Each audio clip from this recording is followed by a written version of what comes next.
MSTR does. Oh my God! Okay, it's happening. Everybody stay calm. What's the procedure, everyone? What's the procedure? Stay calm. Wait. Everybody, calm down. That's right. It is October. Welcome back to the Pleb Underground Roundtable. As you could see, there is Sir Ulric and there is myself. Humble will unfortunately not be joining us this roundtable session. However, she will be joining us on the next one. That's right, putting pressure on Humble. Yeah, Can you Ulric. actually have a round table with two people? It's kind of. Maybe it's a back and forth. All right, it's less of a round table. It's more of a rectangle.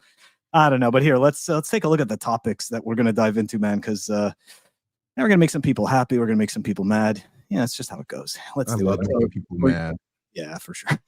it's great. All right, so first off, we're going to take a look at some Hopium and some Copium, and the reason why I added the Copium to it is because you'll see. But it look, at the end of the day, right? It's blue skies, unicorns, rainbows. We're going to the moon, right? Valhalla, all the good stuff. We're also going to take a look at paper Bitcoin summer, the endless summer. There's some more news on that front. Sovereign citizen thesis seems to be playing out, and we're going to take a look at where that's happening. Bitcoin meme fail. I don't know. You guys will be the judge. Maybe I got that title wrong. We'll dive into that. We're also going to take a look at some Bitcoin philosophy, right? Maybe Ulric and I will do some mind expansion or something like that. The state and you. That's right, because that's really all there is at the end of the day, right? There's the state and there is us. Can you believe I love Rothbard. Yeah, absolutely. Can you believe that there's some Tradfi wisdom? Of course there is. I'm just being facetious. Yeah, we're going to take a look at some Tradfi wisdom that maybe gets overlooked as we, as we get all rosy lensed about Bitcoin and everything that is Bitcoin. Yeah, don't worry, I'm not shilling stocks. Core versus Knots drama. Of course, we got to take a look at AMD. No, I'm just playing. You should be buying Apple. They don't even care about Bitcoin. No, not financial, not investment advice. And WTF is this? We're going to take a look at an interesting development here that's happening in Bitcoin from one of the developers, and yeah, that's going to be some fun stuff. But guys, you know the deal. Before we dive into all of this good stuff, we're going to show some love to the Pleb Underground sponsor. And actually, before we do, don't forget next week, Ulric and I will be live from TabConf all week. We're going to be interviewing the devs there. We're going to have talks. I'm hearing that TC is going to be there, so he's probably I'm going to force him into joining us on the our live broadcast. So this is going to be. You better have some AC in there. Every time I go to Atlanta, going to be there. Too damn humid. I can't stand it.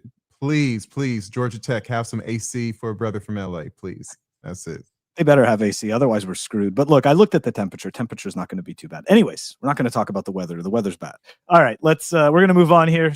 Do the shout out to the sponsor. We're going to be right back to dive into all of the noise. Let's go. Pleb Underground is sponsored by Archimedes Emporium. Discover the pinnacle of precision engineering, starting with their Bitcoin logo wall clock, meticulously machined in Maine from a solid block of aerospace-grade aluminum, ensuring unparalleled durability and performance. Experience the difference of a product made without compromise. Head on over to Archimedes Emporium.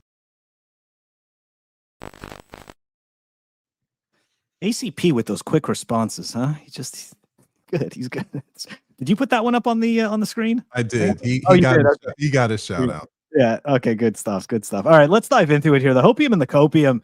Yeah, this is you know what? Here, let's just kick it off with this before we start looking at the charts. Although I really feel like this should have been the there we go. Try it again. Undo. Okay, so this is the Copium from Dennis Porter here. How are people bearish when they look at this chart? Now look, obviously, right up to the left, no one's complaining. But what's with the What's with this imaginary all of a sudden 55K to 240K? What are you doing? I don't know what the reason is. I understand log scale. Yeah, this is in log scale. No, that's not. He's missing. It's just, but guess what? If it ain't broke, don't fix it. Dennis Porter is notorious for throwing out things that will enrage people. They're going to call him out. They're going to call him penis daughter. They're going to call him a shiller, a liar. But guess what? Just like the Kardashians, any attention is good attention. So, I don't know what this is, but I don't even know how to comment against this. It's like you can. Yes, engagement. All right, moving on. Don't worry, we have so much hopium, like your face is gonna melt. All right, let's keep going here. Let's keep going. So there was it was the other one that I wanted to show as well after that, right? Was this one from Julian Lineger. This is big. Both Which is basically the CEO of Swan Europe. Is he? Yeah, that's what I forget. I forget the company, but it's basically the same totally services that Swan has, but in the European Union. Yeah, similar, I guess. So both gold and Bitcoin will coexist on central bank balance sheets by 2030. Deutsche Bank with more than 1 trillion in assets under management. It's funny how we always have to be reminded how many assets they have under management, right? Because if they have, I guess, a small amount of number, if they have a small number, then it just doesn't matter. Don't matter. Right. They don't matter. See, this is what happened, right? The plebs used to matter. Our pleb stacks used to matter, and now we're bitter. Right? Our pleb stacks don't matter anymore because these businesses come along and it's like, look, we're worth trillions and now we're telling you this is going to the moon. It's like, yeah, we knew, bro. Take a seat. Yeah. So look, I mean, in terms of, I'm skeptical. I am skeptical about the whole, the whole gold and Bitcoin will coexist on balance sheets. And I'm not saying that they won't. What I am saying is it's not going to come about in a way that we think it is. Like, for some reason, I shouldn't say we, but there's people that somehow believe that the governments are going to be printing money, right, in order to buy Bitcoin, in order to put it on balance sheets. That's not going to happen. This is all going to happen from confiscations. Now, how the central bank is going to get it, that's going to be very interesting. Interested to see who they confiscate their Bitcoin from. But right. It's very weird. I've been hearing this, and people will still, this is still a part of their dogma that someone's going to print to buy. But again, like from a monetary energy standpoint, it's kind of cannibalistic, right? You print money, so you devalue the unit that gives you power, so you can buy that other unit that takes your power away. And maybe now you're in the same position as a pleb, hoping that it goes to the moon so it can pump your bag so you can sell it in the future. And that's the thing. Like, remember, even the Lummis argument where they'll put it on their balance sheet so they can so they can pay off their debt. Mind you, the United States, what gives them power is their debt, because as they print money, they basically devalue the debt the more they print. So whoever's holding the debt is actually the one that's getting rugged. So it's just a weird dynamic. Again, when the governments start holding Bitcoin, asking for Bitcoin, denominating or utilizing Bitcoin, taking it in for taxes, using it to pay their bills, what you find is a Bitcoin standard, and it has nothing to do. And then the fiat that they use becomes useless. Yeah, absolutely. I mean, look, doesn't the act of printing itself, in terms of perception, reduce confidence in the government's dollar? Like, it doesn't make any sense. And that's why I'm pretty sure, like, look, these people, the people in these positions making these decisions, they're not stupid, right? Like, they know it's like, okay, so how do we get this, right? Like, how do we get a bunch of Bitcoin, and right, like, how do we essentially not show our hand, right? How do we not show that, there's something going on behind the curtain and it's just the wizard turning the knobs? Like, how do we do that? Well, we confiscate it. So anyways, yeah, I'm not, like, I get the perception bullishness of all of these major institutions and everything like that. But make no mistake, right? This is all part of then they fight you. This is all part of the bed of Procrustes analogy. Okay. Where essentially they're trying to fit Bitcoin in the box. Okay. That's what they're doing. They're putting Bitcoin in the box, but it's not going to work. Every single person who has tried has metaphorically died on that hill. There's something about, I went to, before I became a Bitcoiner, I actually went to grad school. I got my master's, same place I got my undergrad. And I was a computer engineering bachelor's and MBA master's. I always tell people this story. I didn't learn much in my MBA. The only thing I learned is that there are smart people besides engineers, and there were marketers, there were finance people, there were all different types of people from all different backgrounds that are really, really, really sharp. And so when we say that, you just said it, that they aren't stupid. However, the current narrative, the general narrative behind the Bitcoin movement is that the government is stupid because they just don't get it. Boomers are stupid and the boomers own the government. The catch is that, yeah, the government may not be programming their own satellites. They may not be creating AI. They may outsource that to other people. But what they do know is propaganda. They do know marketing. They do know how to spin a story. They're great at public relations, because all the bad things that they do, 80, 90, 95% of the people just think that it's conspiracy theory, that it's nonsense. Yep. They can spin a story better than anyone you know, and that's why they are in that position. How do we create a narrative so that all of y'all believe it, so that we stay in power? So in the same, with regards to the Bitcoin stuff, stop calling the government stupid. They have cards that they can play, and cards behind that. They have contingency plans upon contingency plans. They aren't going down without a fight. And Bitcoin, they know Bitcoin is a risk. They got a whole risk mitigation plan for that. Oh yeah, absolutely. All right, we killed that one. Killed that topic. We're gonna move on to a little. Yeah. So Ulric, I don't know if you caught anything that happened today, but I essentially did you mute yourself? I showed a video on today's live episode, and I muted while I was having my coffee while the video was playing, and then I forgot to unmute after the video finished. So I start going through like my whole next section, and there's all these comments are coming in, and obviously probably the most comments you ever got, right? Like, wow, I must have said something amazing, you know. And then of course I go take a look, and people are like, engagement. Great engagement. Yeah. But it was really and that's what makes our platform so great, that people are going to come in and they're going to engage with, whether we mess up or not. We thank you all for your engagement, but please help us out when we're wrong. Help us out when we slip up. We appreciate you guys, the audience. Thank you. Absolutely. Yeah. See, exactly. Lucky Redfish hit the nail on the head here. Put down the controls, step away from the desk. I need to find a way to the mute button. Obviously, I have this terrible relationship with the mute button. Yeah, and I don't know what it is. Yeah, that's why I let him drive. You know what? I think, my parents, I think, would tell this story that, like, when I was a kid, right, so that they would laugh. They would tell me to shut up, and I'd start crying. So you know what? Maybe that's what it is. The mute. I don't know. Anyways, whatever. Makes no sense. Let's move on. Forget about Phil's personal life. It's much less interesting than Bitcoin Hopium. Okay, Plan C. Gotta tell you. Yeah, of course we're gonna show some Plan C. Who's his partner again? I feel terrible. Sins, right? Sins. Huh? No. SNZ. No. Don't they all kind of work together? Like Cena, yeah, Cena is not part. They may collaborate on occasion, but they're not. Oh, okay, good. No, thank you for clearing that up. I thought that they both worked together or something like that with 21st Capital, but I may have misunderstood. I don't think.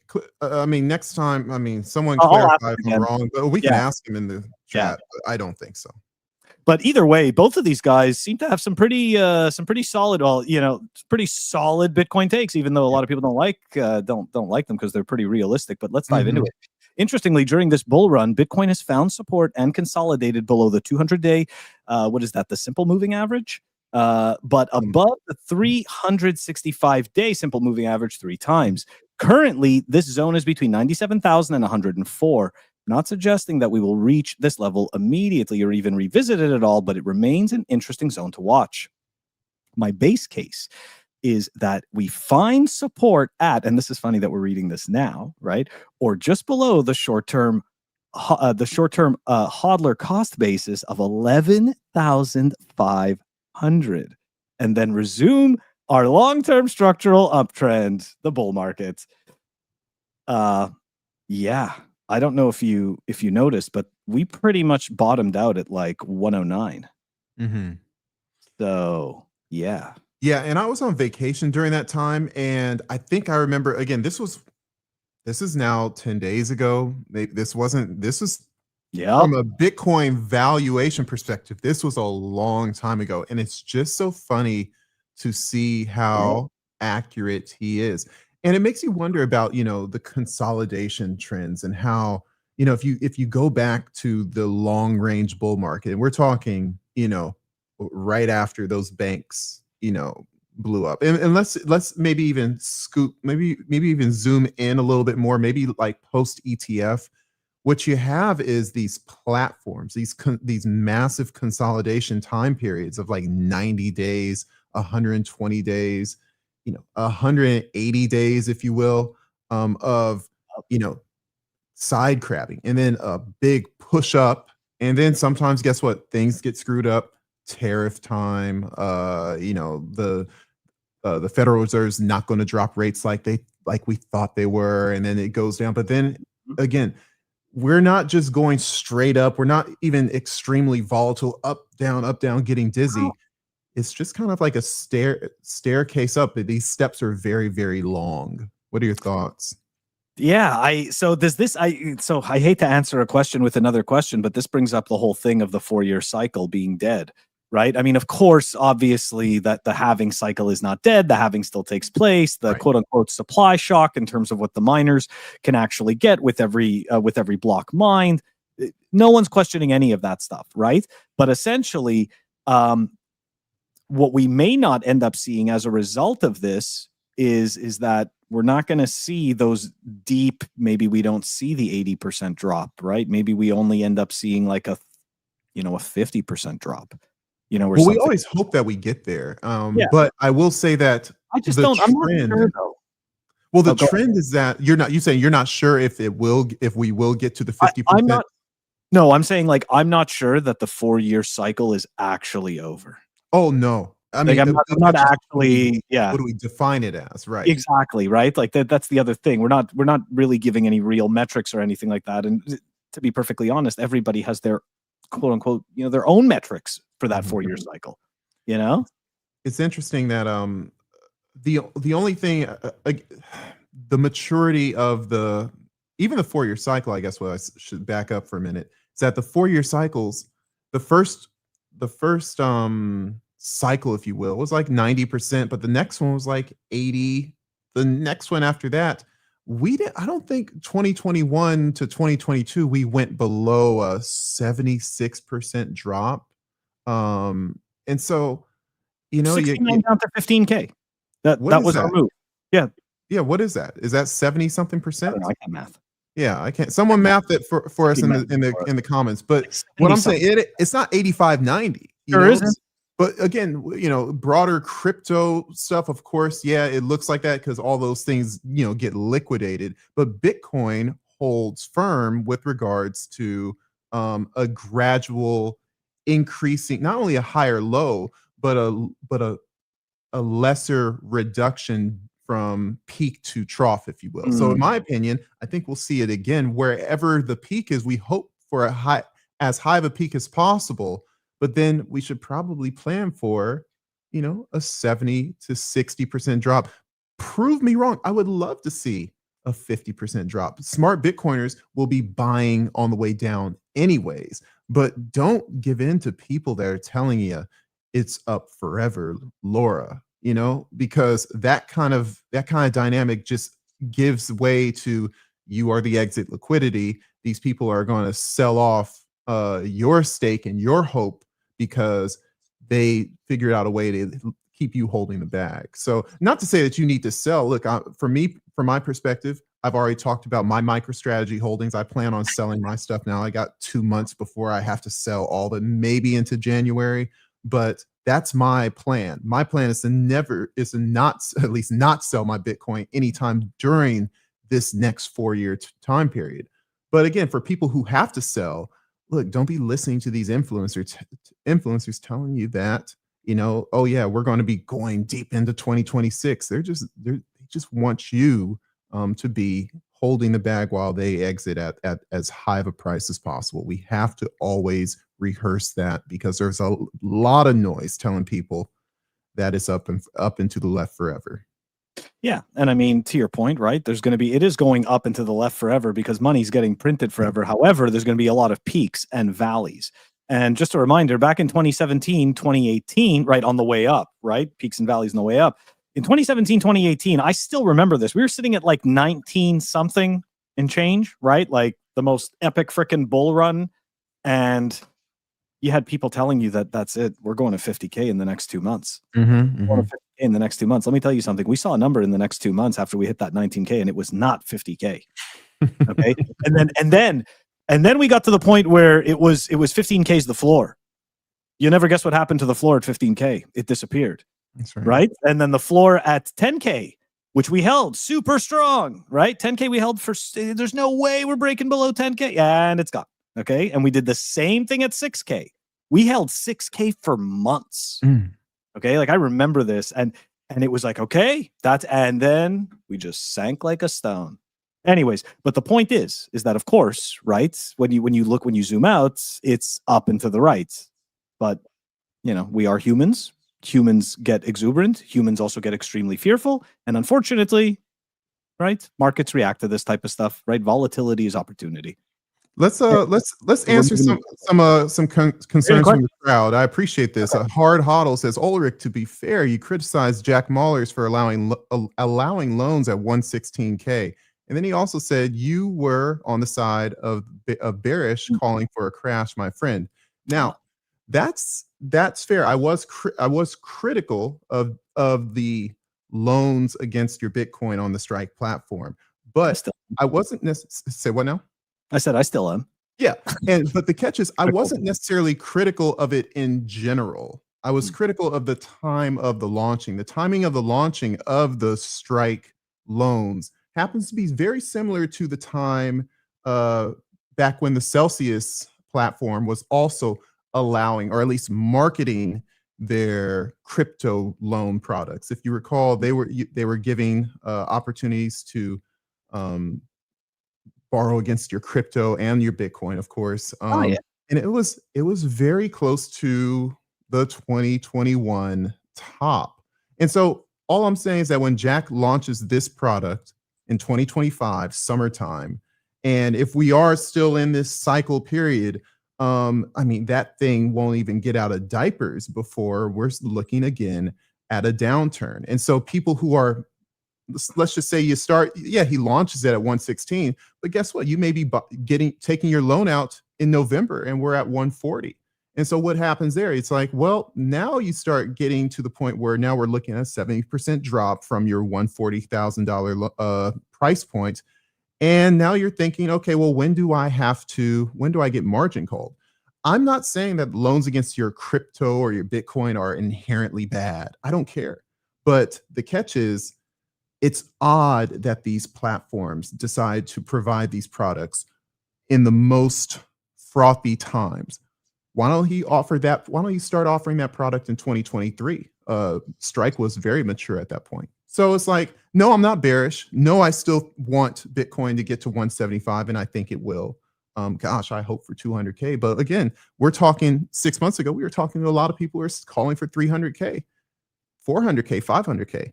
If I'm saying 175, 200, that looks bearish, but I'm not bearish. I'm just realistic. So we can keep going.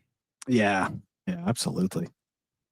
Secret boss character also said backpedaling. No, not at all. Watch my video again. Watch my video. It'll give me more engagement. I appreciate it. Watch those videos again.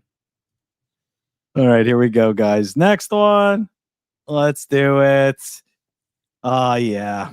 Bitcoin's magic lines. Yeah, so essentially, what are we looking at here? I think we're looking at the resistance. I think we're looking at support levels. And essentially, what is actually happening is that we bottom. Pull those up again. Pull those up. Keep those up for a minute while we talk about it. Yeah. No, essentially what happened is that we bottomed and we were oversold at 109, according to, again, indicators. Yeah. Right? Technical indicators. So you take that any way you want. I'm looking at the. I know it's a tough one. Yeah, is that a golden cross down in looks like the spring of 23? Yeah. Would that be considered the golden cross? I'm not sure. I forget if these are the right if these are the we're right not daily wow, averages. but, you know, I gotta take off my glasses. Look at it. Yeah, there we go. 200-day moving average and the 365-day moving average. Yeah, I forget if these are the Yeah, ones that deal we're with the about to golden converge. cross. But I mean, in general, I mean, the numbers don't lie. Just from a data perspective, yeah, they seem to be telling a story. But again, like what we've talked about, I think Cena put that forth really strongly, and we talked about the last time we were live. Yeah. Is that looking backwards, you know, you can spin a story, you can spin any story you want. So, you know, you can take a narrative and then massage the numbers, use the right daily averages, use the right metrics to make your story stick. Let's be cautious of using these trends to, or using these backwards indicators to predict future outcomes. Yeah. I just want to answer BTC Moon Guy. Yes, we're all rich. Absolutely. All right, moving on. We have so much Hopium, it's ridiculous. Okay, so here's the chart from Joe Consorti, right? Some solid Hopium. Yeah, 60%. Yeah. I mean, everybody's a broken clock. We're all broken clocks. People just pretend they are. Doesn't matter. Doesn't make a difference. So here we go. September has been better than average for BTC. And let's actually take a look at the, I couldn't just show the tweet because that chart is just too massive. Yeah. So, all right. So let's take a look here, guys. Let's go through September. Okay. A whole lot of reds in September. Right? But take a look. Every single time, right? Sorry, October, every single time we get these reds in September, we get these pretty explosive Octobers. And in all fairness, we're 6 days into October? We did 2 new highs. I'm not even going to say all-time highs because there's no point in saying that. Like I feel weird when I say it anyways because it's all price discovery. It's all price discovery at this point. Every time it's beyond the point that we've already been, it's just price discovery. So is it really all-time high? No, it's just another Bitcoin high. But yeah, I got to tell you, in terms of, for me, right, this is my 3rd cycle, full cycle. And this is, to me, very reminiscent of 2017. However, the difference is that the shitcoins aren't actually pumping this time. Like back in 2017, like, yeah, sure, there's some little shitcoins that are pumping, but back in 2017, people don't seem to realize it was like everything that was pumping. I mean, everything. Yeah. You could just, throw darts at a board and pick names and boom, you'd be, everything would just pump. Maybe it wouldn't all pump at the exact same time, but man, it wasn't unheard of, right? It wasn't unheard of to go from fractions of a penny to like 20 cents in less than 24 hours or 48 hours. It was just insane. And this time we're just not, exactly, Secret Boss. Like every cycle for that stuff, like people just, those same tricks, they're just not getting people, like it's like, all right, we're done with that. Even the NFT, not really. I mean, like, nobody, who really cares, right?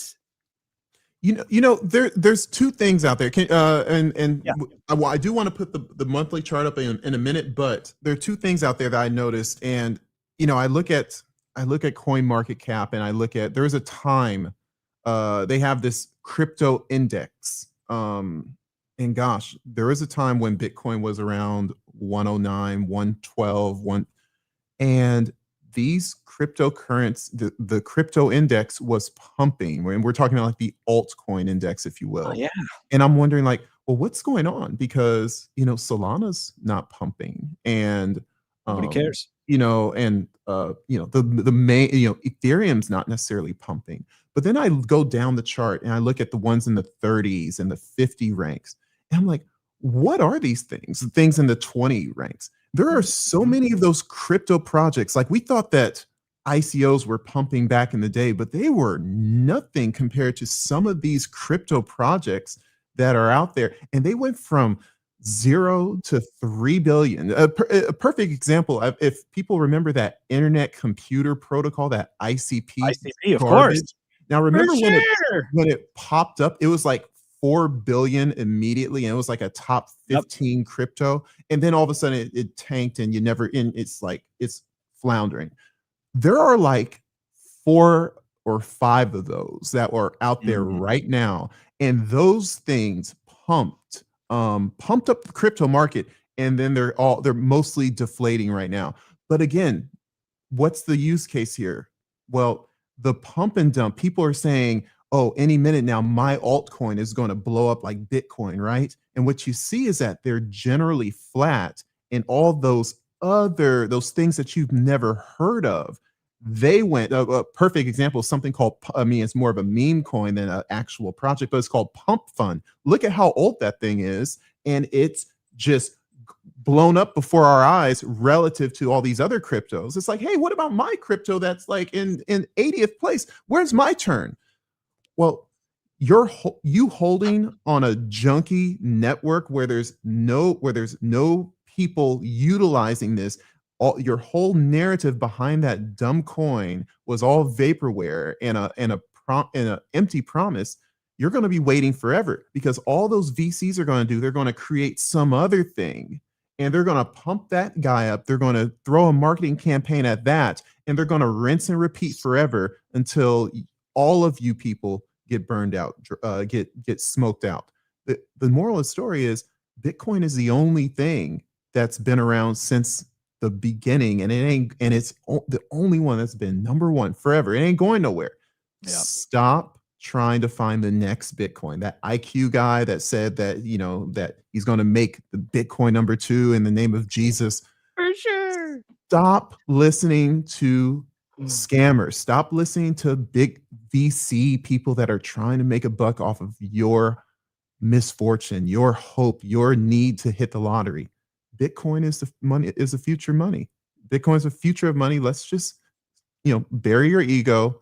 You get in when you need to get in, and let's just make the world a better place, right? It'll save you a whole bunch of time and money. Yeah. And to Torup's point, our coin, Phil coin, is going to save the world. It's different this time. Did y'all make a Phil coin when I was on vacation? No, I would no. That's brutal. That is so horrible.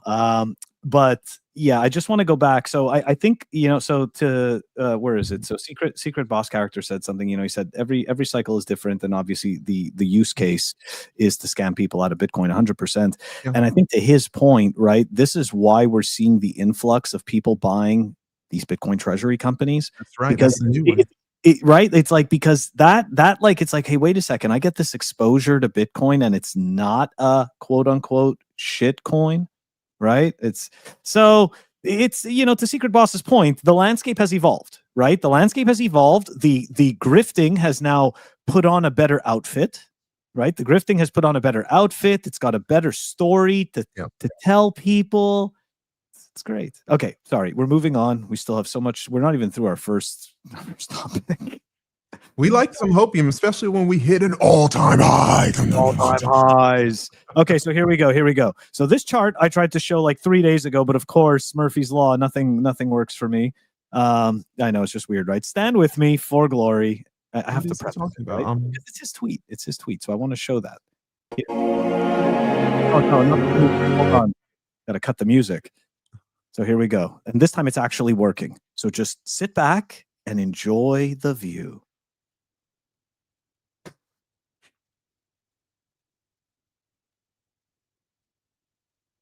Oh, I remember this. Of course you do. Look at that. Ah, there we go. All right, guys. It's going to happen. You going to see that 300K? We going to see it? You think? I don't know. It's so funny because when are the, like, are these, what is the initial date? What is time equals 0 for them? Is it years, or is it the halving mark? Is it supposed to be the halving mark? Doing years. If I scroll back, it looks like he's doing years. Yeah. I just don't buy that one at all. Look, we're already beyond the halving time frame. I don't know. It looks good though, right? To make you feel good? No, not at all. No? It looks like someone's trying to keep me holding the bag. That's what it looks like. I'm selling my MicroStrategy in December, no matter what. It's going to the moon. They can't stop me. Those guys are freaking down bad. I mean, and not just them, right? Like the Metasplat holders and stuff like that. Like it is just absolutely freaking brutal. It's possible. I mean, I see. Yeah, of course, it's possible. In fact, if you look at Kalshi, and of course, 300K all the what is it called? The betting on Kalshi and Polymarket. Of course, they know all the answers. They say it's a 3% chance of 300K. So I'm going to say that they know more than me. Crowdsource betting knows more than me. I say we don't get 300K, but is it possible? Yeah. I just don't. Oh, I think you know what it is. Okay, so it's this weird thing that happens, right? So you have like this weird side of you. It's the two wolves, and they're both retards. It's okay. I'm just going to put up the caption there that that says the language is strong, but essentially that's what it is, right? We've got these two wolves, and they're both like this, and one of them, right? One of them is just absolutely certain that you're not bullish enough. But the other one has been burned so many times by previous cycles that he doesn't think it's possible. And they're both inside of us right now. And they're both stupid. And they're battling it out, right? Like it's true. Like for me, like that's what's happening. Like I think back to previous cycles and I look at numbers, right? Like Secret Boss is saying, right? Like for like 250 to 300K. I don't disagree. It's totally possible. Yeah. But then I think of FTX, and then I think of the China mining ban, and then I go back. You can think about the fact that the Fed may decide not to drop rates. If they don't, that's what happened November 21. They said, we're going to pause, and it's like what? And then all of a sudden, bam, the floor went out for a pause, not a raise rates, a pause. It's so delicate. These frothy times are so delicate. I'm sorry, but yeah. I hate this. Can't we just know? It's so much easier to know. Okay, we're moving on. So here we go. More Hopium, more Copium. All right. So this is an interesting tweet from Eric. People are tweaking out. Yeah. Isn't that weird, right? How that happened? How I said that for this specific tweet. Bro is somehow pissed because Bitcoin only went up 350% since the ETF filings 2 years ago. I got to tell you, I'm so not upset. It's not even funny. That's 93% annualized return, about 5x US stocks. The issue here is that the gains have come without God candle dopamine hits. We actually got several of them when Trump got elected. Yeah. I mean, that was the biggest candle I've ever seen. Like Trump and me, a general conservative, watching Trump get elected as Bitcoin goes from 60 to 90 in 2 days. I'm like, how greedy are we? Right? I mean, that was a winning day for me. I'm just saying. No, absolutely, man. Like I was like sitting there. I'm like, it's happening again. Like I said, 60 to 90. Like, are we just so privileged? It's happening. But okay, so yeah, so essentially the whole point of this tweet, which I find really hilarious, and why that word tweak is just so good for this. He's retweeting Whale Panda, and Whale Panda's been around for so many years. The fact that this guy is crying, I got to tell you, that tells me that he may have sold more Bitcoin than he wanted to. Anytime you see stuff like this, I can't help but think to myself, these guys are trading, and this is why they're freaking out. Absolutely. Like they're just like, you got to stop doing that. Like if this is what it's going to do to you, right? Like, look, there's nothing wrong with it. If this is something that you enjoy doing, you have fun, you're passionate about it, whatever it is. But if it makes you into this person that's just totally freaking losing it, right? Because deranged, like a derangement. It's a derangement syndrome. It's a Bitcoin derangement syndrome. Bitcoin derangement. And because and again, if you're a trader, but guess what? Life in the fast lane, you win hard and you lose hard. It's like you can't, for you to not say, look, I got 10 Bitcoin, I'm going to trade one. You're greedy. You're greedy because you have 10 Bitcoin, you have to trade 10. I'm sorry, there's no sympathy for that, dude. Like you want to have a loan, on Celsius, you want to have a loan on Strike. I'm going to put all 10 of my Bitcoin up for a loan. And then the bottom falls out, and you want sympathy? Like, you have learned nothing about moderation. You've learned nothing about risk aversion or risk management. You just want to have a story so that you could say how I 20x my whole account. You deserve to be wrecked, and no one should be feeling sorry for you. And I'm glad that Eric is seeing through that. Although it's like the street language is like this guy is a suit. To see that like Holmes, like like what, I've never seen Holmes spelled out. It's like gotta evolve Holmes. Like, bro, you're 60, man. Like, clean up your language. I don't know. He's with it. He's with it, man. He's with it. Ooh, I like it. I appreciate that. You know what? It's good stuff. He's young at heart. That's yeah. No, it was funny. You know, that was good. I don't want to age ourselves in our minds too much. Yeah, I'm too old myself, man. I know, that's why I'm wearing a tank top and on a live Bitcoin podcast. It's a Represent tank top, by the way. It's a good one. Represent, man. I love Represent. They're good. They're solid. Pleb Underground needs a tank top so I can show off my shoulders while I'm doing Pleb Underground, man. Can we get that? And Proof of Ink makes normal T-shirts for me who can't show their shoulders. So it's fantastic. All right, let's continue on here. There's more Hopium, guys. I mean, no one's gonna make it like we are. Okay, we're already here. We're already winning. That's right. Bold Bitcoin. Only 0.27% of the population can hold one full Bitcoin, and there it is, guys. Us, the hodlers. And all of the others, 99.73%, not gonna be holding the card. Definitely not on chain. Not gonna be holding it on chain. I mean, look, these are good numbers, right? They make people feel good about themselves, feel good about your decisions, right? It is the confirmation bias, right? And exactly like Torah Hodl is saying, winning. Absolutely. You got to take those. Okay, here we go. Our last Hopium. The last Hopium Copium article. There we go. A little clearer version of that chart. Doesn't that help a bit? Makes sense. Right? Doesn't it? Look at that. One day RSI is the most oversold since 74K. And guys, keep in mind, right? This is like, we do the show every 2 weeks. So we gather data from, like throughout the weeks as the time goes on. And look at that. Look at how well proved itself out, right? Have been called. So good job. Good job. And it really does seem to.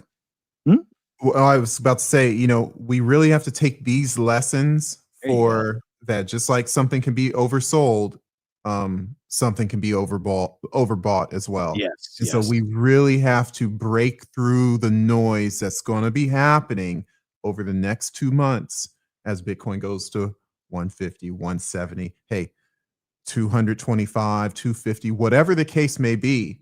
Let's be cognizant. If this is a cycle, if this is a time period where you are trying to capitalize on a certain price point so you can buy that car, that home, that pay off student loans, whatever it may be, don't be greedy. Don't be turning on people's podcasts that are if they're telling you 600, 700K. If they're tuning in to say, what did Larry Fink say?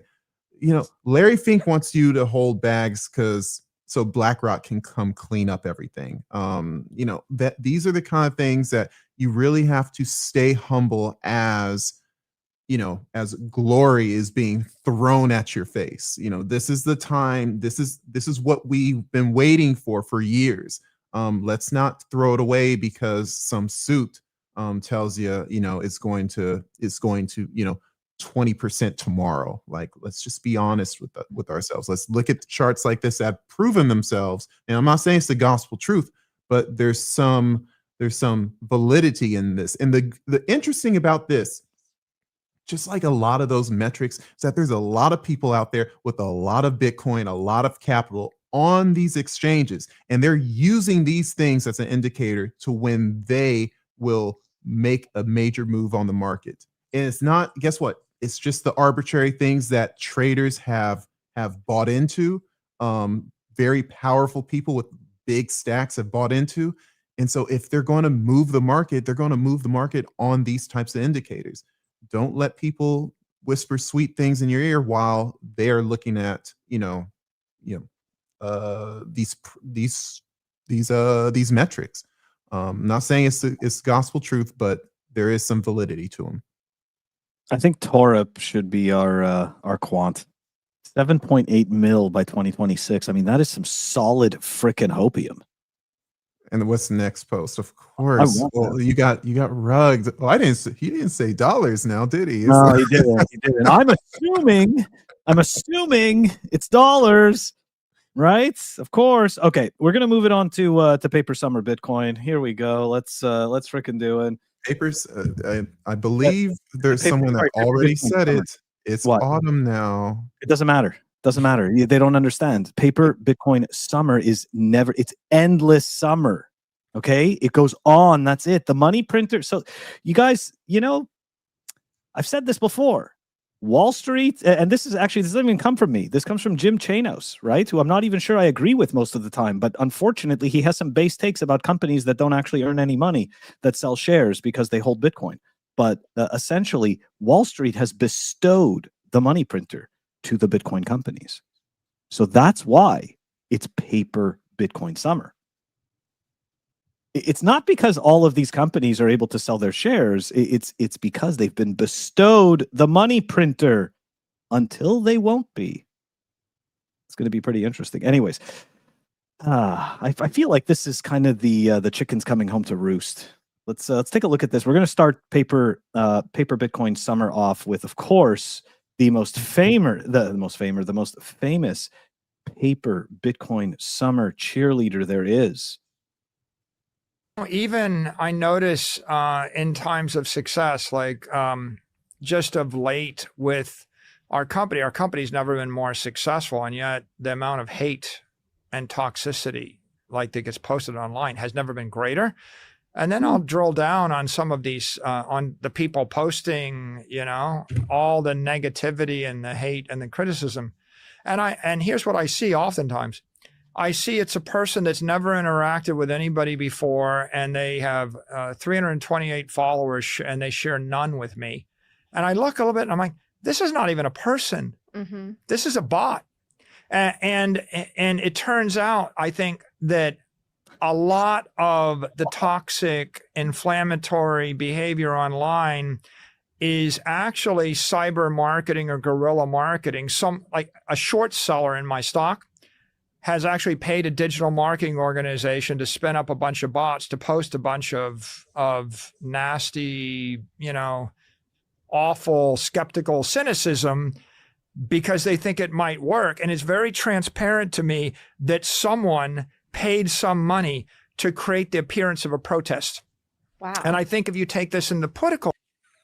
Okay, so hold on. I like how you kept a wow there. Yeah, I just want to point out, to be fair, okay, somebody holding an insane amount of his stock or claims to, like groups like MSTR North, right? Those guys, they could easily be paying people and setting up groups to chill and pump his bags. So all is fair in love and war. And in this case, all is fair in corn and fiat. I don't know what to tell you.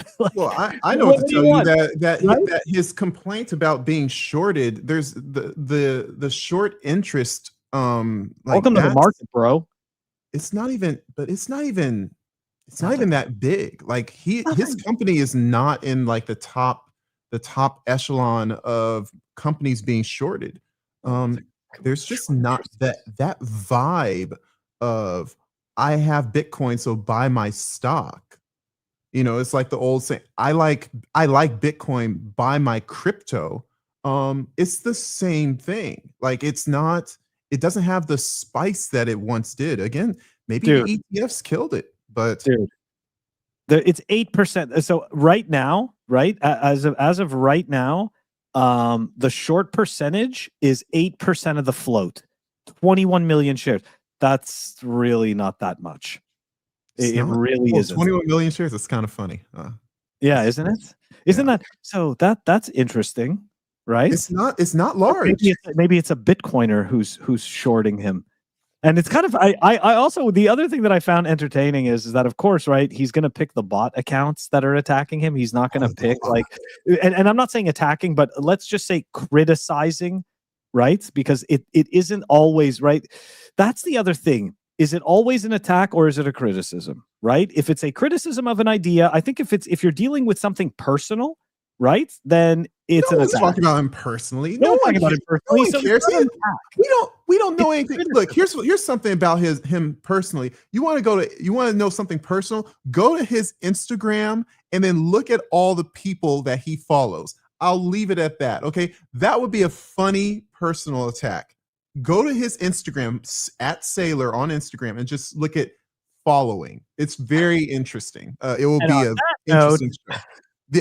Otherwise, all we're saying is, dude, maybe you just went too hard. And but guess what? He goes on these platforms. Natalie Brunell, who's basically a yes girl, she's going to bring on the politicians. She's going to give them their platform. Her sponsors are going to pay her a whole bunch of money because people want to hear from Lummis, Sailor, and whomever.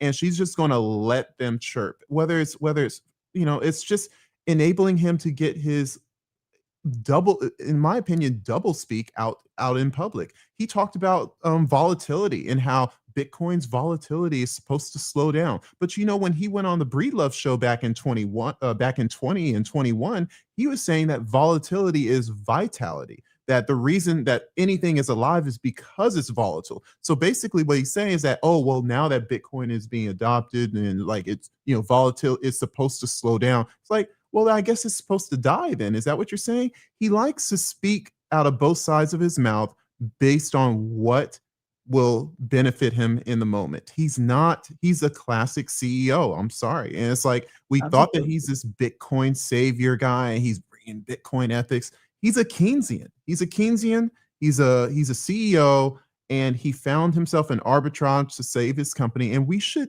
keep him at that. If you want MicroStrategy, if you think it's a great bet, by all means, go ahead. I got some. Like I say, dumping in December, January. I bought it back in 23, 22. I'm sitting pretty. But and it may be a good play for some people. But let's not elevate him to some sort of Bitcoin savior. Let's not put him on Bitcoin Mount Rushmore like that tweet was socializing. Let's call a spade, and he is just another CEO out there looking out for number one, just like me, just like Phil, just like all of y'all. You are definitely going to appreciate one of our later segments. Hello. Yeah. Okay, let's continue here, guys. We got a lot more Paper Bitcoin Summer to continue. That was just kicking it off, right? And of course, right? This one is kind of controversial.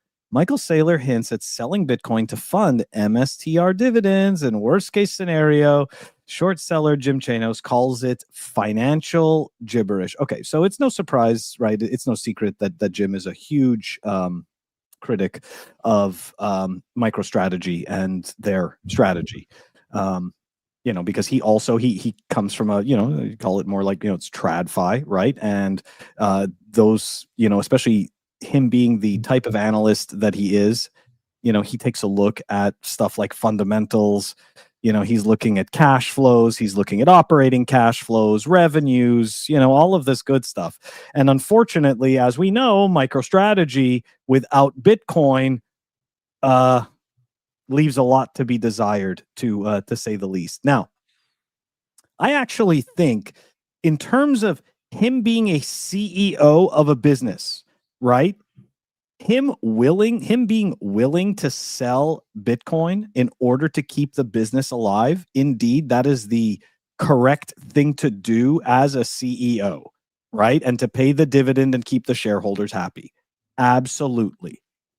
The other side of that, though, is that if you are buying MSTR because of their Bitcoin, and unfortunately there is really no other reason to buy it than their Bitcoin, then now you've gotten diluted. Now there's like 6 different financial products. It's paying dividends on those products. And now you've got less Bitcoin per share, right? Because that's the metric they want to use. right? That's the metrics that we've been hearing him use, that we've been hearing other guys like Pierre use, that we've been hearing all of those MSTR North bros that can't get enough of that use, right? What happens when he starts selling is, I guarantee you that metric goes right out the window. Oh, they're not going to talk about that anymore. Yeah, like that's just going to totally, like, look, that was just a selling point to get you in, right? We got you in. We've been saying that before a whole year, ever since they came out with that thing. We've been saying on the Pleb Underground that is a nonsense metric that has nothing to do with traditional, modern, any type of accounting. It's not real. But again, marketers, salesmen like Michael Saylor, engineer, yes. Historian, yes. CEO, yes. Michael Saylor is a salesman. Michael Saylor has figured out a way to get people to have an affinity for a narrative, and he has brainwashed people to find these Bitcoin accounting terms as somehow more important than the accounting terms that everyone else thinks is important. And that's the reason why most of the world is buying your stock. So when you say Bitcoin per share and you expect all of NASDAQ or all of the New York Stock Exchange to say, oh yeah, like this company has a Bitcoin per share. If they really cared about Bitcoin per share, we would be on a Bitcoin standard right now. So obviously it's not worth the narrative. The narrative is going to blow up. Now, I will say this one thing to quickly turn, because I know I'm ranting. Marathon just announced that they sold 50% of the Bitcoin that they mined last month. Marathon's like one of the best performing Bitcoin businesses over the last couple months. They are looking out for their shareholders and say, you know what? We like Bitcoin, but we want our stock to look good as well. We want people to see that we aren't in the dumps. Did they dilute shares? Yep.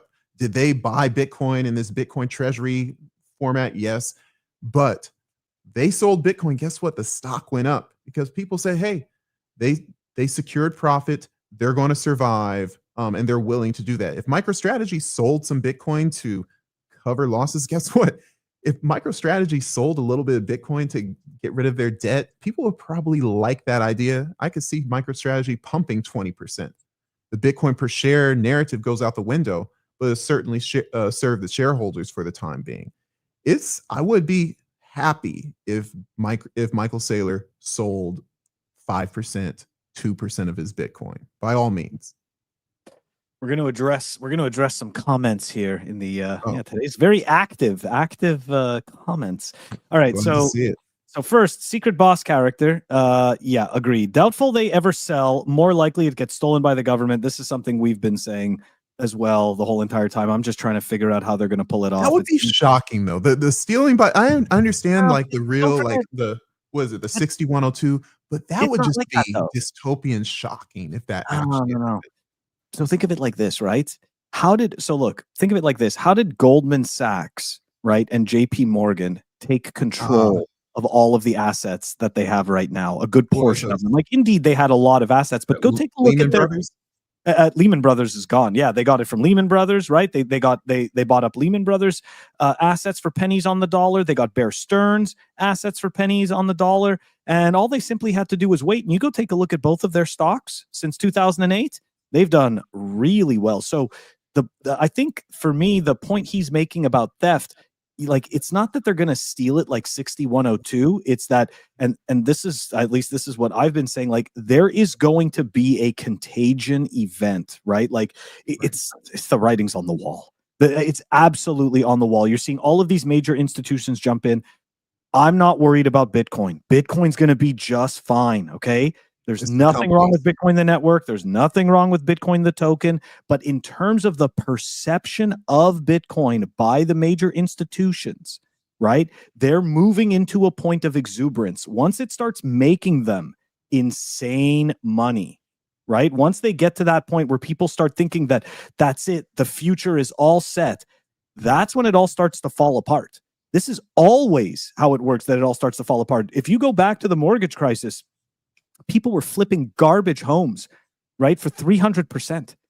People were sitting there, people that couldn't afford a $400,000 house. They had a $35,000 salary, and they were getting mortgages for homes that were 10 times their salary, 20 times their salary. Like that is the rosy sky, peak exuberance. We can do no wrong. And then it all fell apart. And unfortunately, I do see something similar happening in this way. And of course, the government, the benevolent government, is going to come in, save the day, right? They're going to distribute the assets to competent custodians, right? That are going to fix the situation. Anyways, I'm sorry. I went on a whole fucking rant on that one, but there was another rant much less than me. there was another couple of comments. So Hard Hodl asked this. He goes, he's so far ahead, there's no competition in BTC holdings. Or am I tripping? No, you're not tripping. You are absolutely correct. He is indeed. He has the most Bitcoin of any private business, and that's fantastic, right? But what he's also doing is that he's ratcheting up his debt. Okay, and I understand, right? Right now, everything is worth about $70 billion or something like that, and he's got about $11 billion of debt liabilities. And of course, that doesn't seem like enough, right? But all it takes is the correct market conditions and the right perception.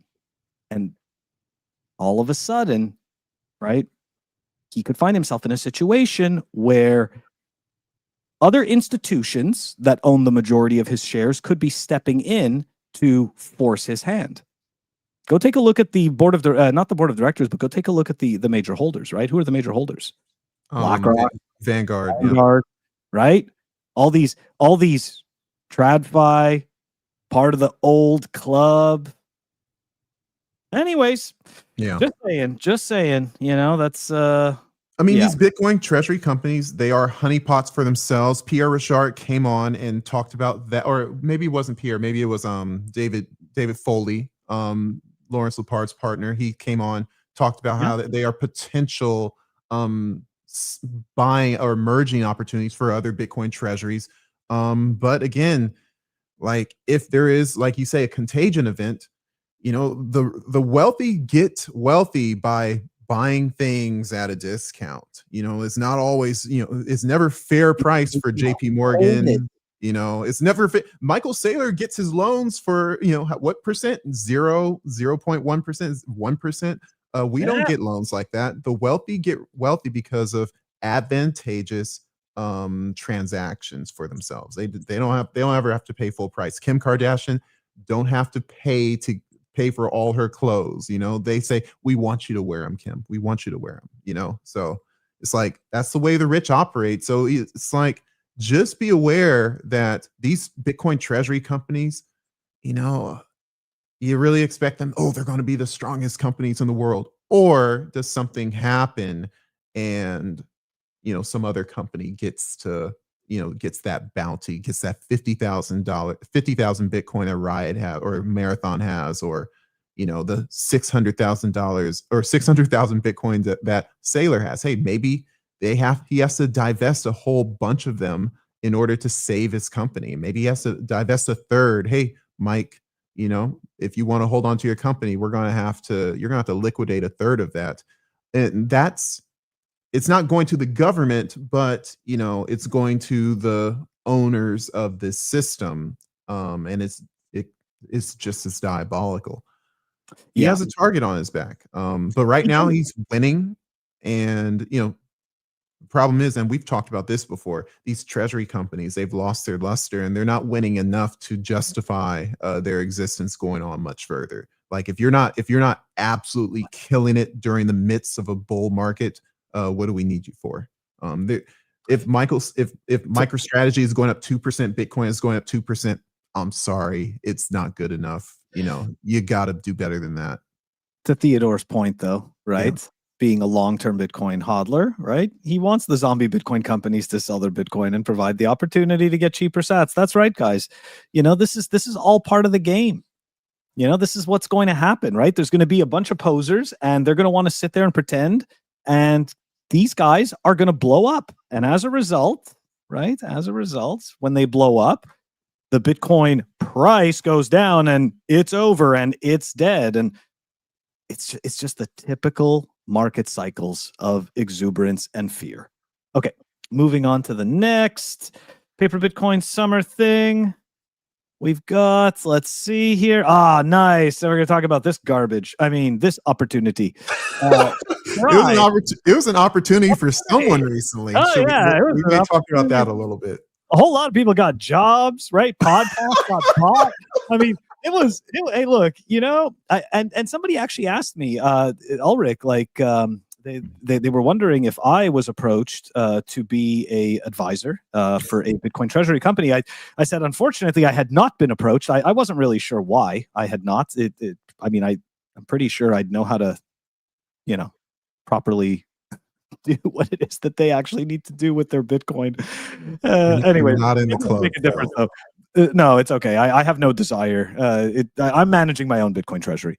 Anyways, Strive Inc. and SMLR Scientific, right? As we know, they merged in an all-stock transaction. Now, I covered this on the Daily Show, and essentially keep that up so I can see it again.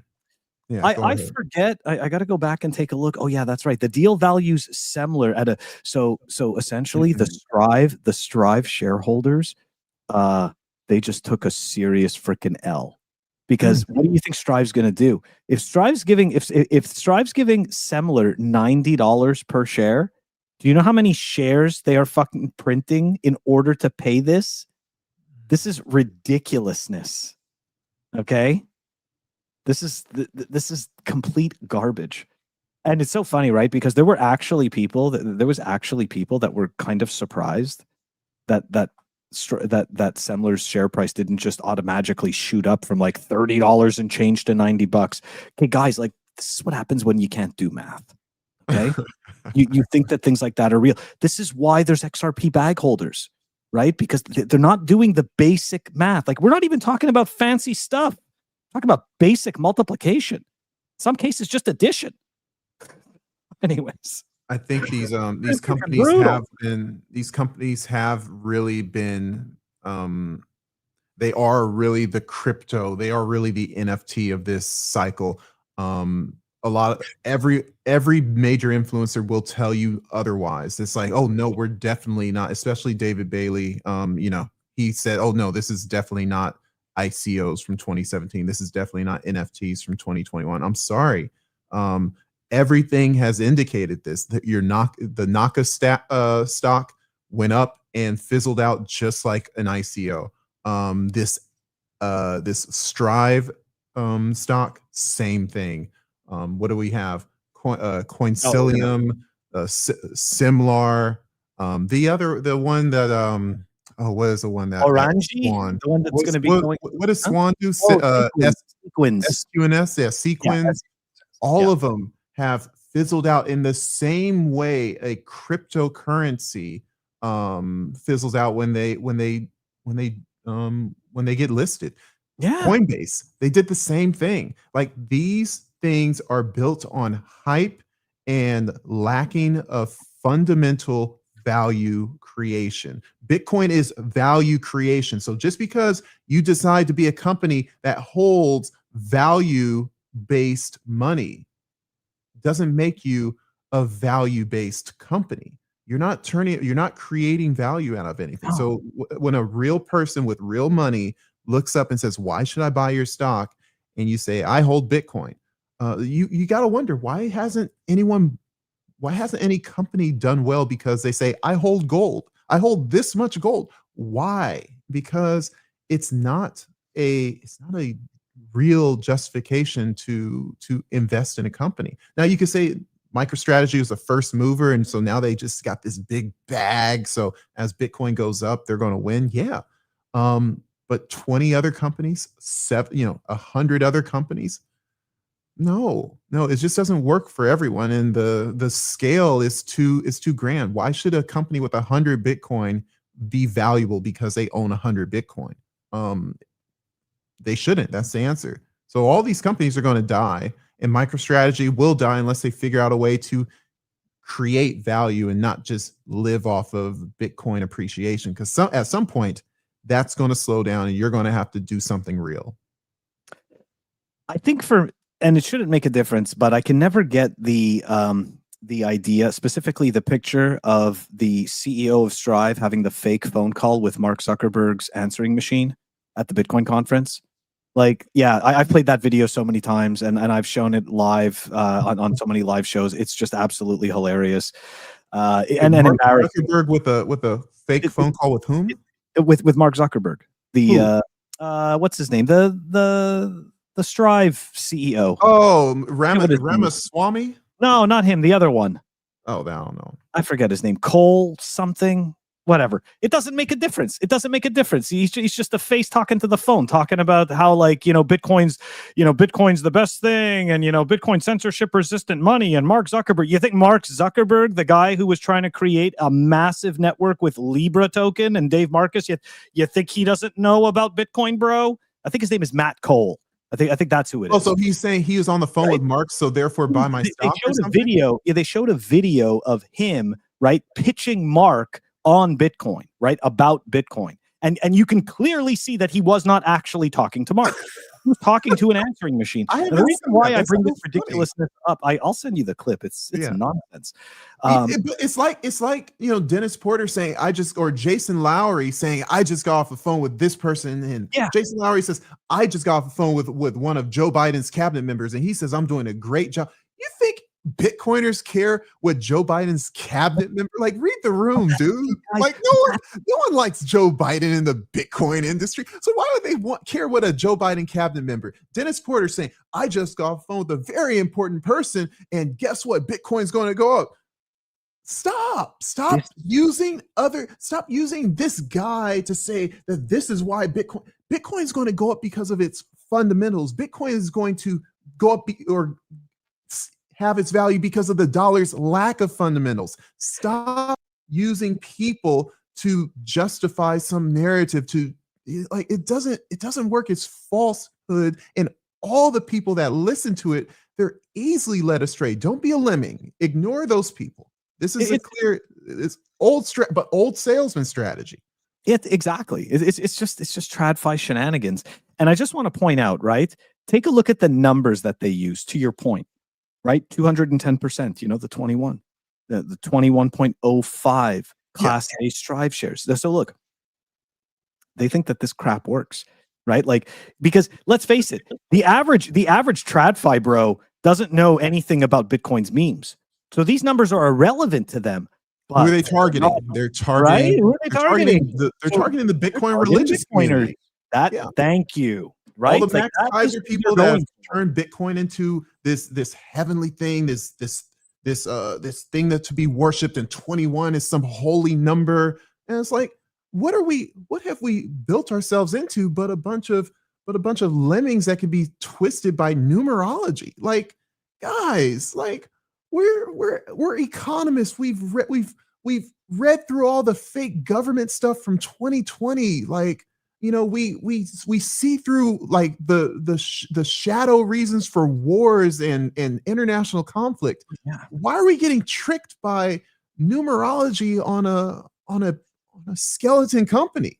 Like, we collectively can do better. But guess what? Yeah. I'm doing better. I suggest y'all follow the Pleb Underground, because we're not going to tell you all that stupid numerology stuff. We're just going to call it out, because we don't care if those people don't like us, because even if they liked us, they're not going to use us. They're not going to put us on a platform so they can toot our horn. They're not going to retweet us, because we like truth. We like being accurate, and they like twisting stories so they can try to separate you from your money.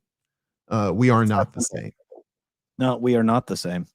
All right, moving on. Yeah, that's right. There's still more Paper Bitcoin Summer to go. Awesome tweet here from Predator, and there you go. Now we're going to talk about our next victim of the Paper Bitcoin Summer, NAKA.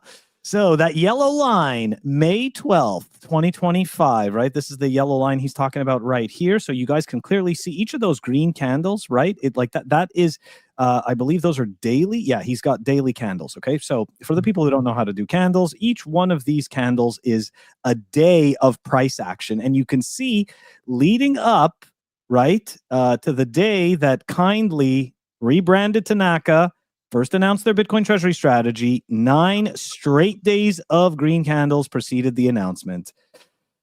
Okay, so it feels very insidery to him, indeed. And I'm not going to lie, that is definitely the formation of we believe something is going to happen, right?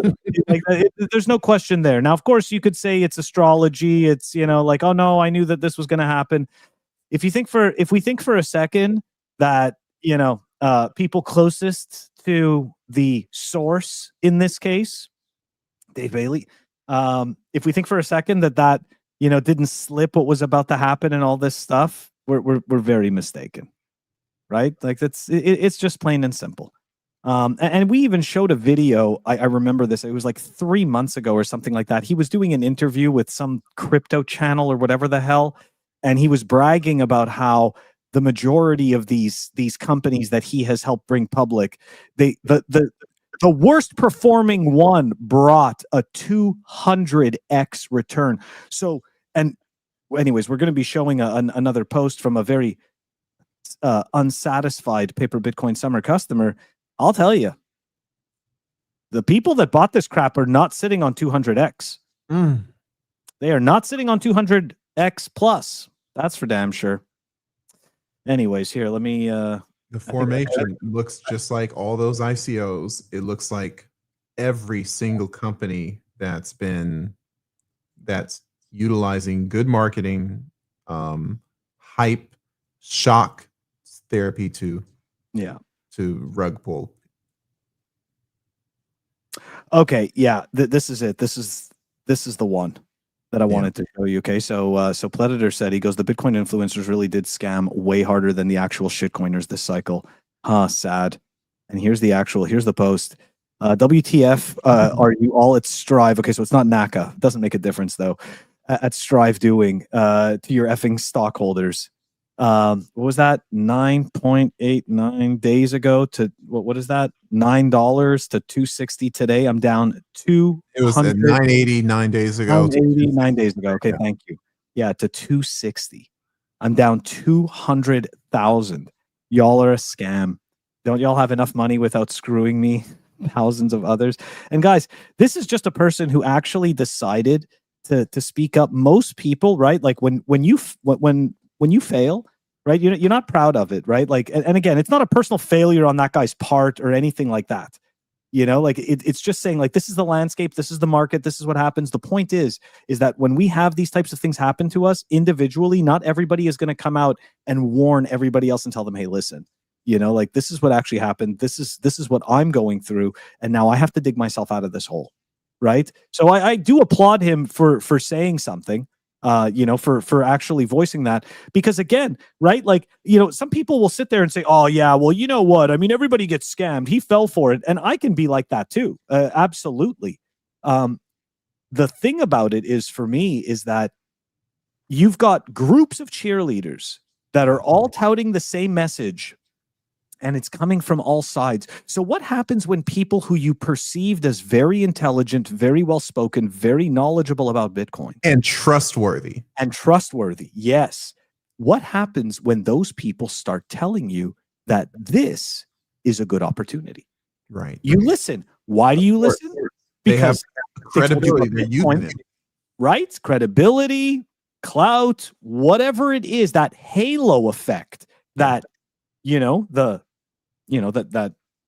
was created around them, and people fall for it hook, line, and sinker. The important thing is that what gives those people, again, if the halo effect should be about what they say, what is said, not who is saying it. And this is the important part, where you have a slew of influencers, a slew of very popular, famous Bitcoin people, and they have changed what they're talking about. They're talking about these companies. They're talking about how Bitcoin and fiat mix. I'm sorry to call out, another Natalie Brunell thing, but if you look at one of my videos where I say Michael Saylor is wrong, and of course, another very popular Bitcoin influencer, Jeff Booth, had the courage to go on the Natalie Brunell show and say to her that I know you guys are friends, and I know he means a lot to you, and he's a friend of mine too,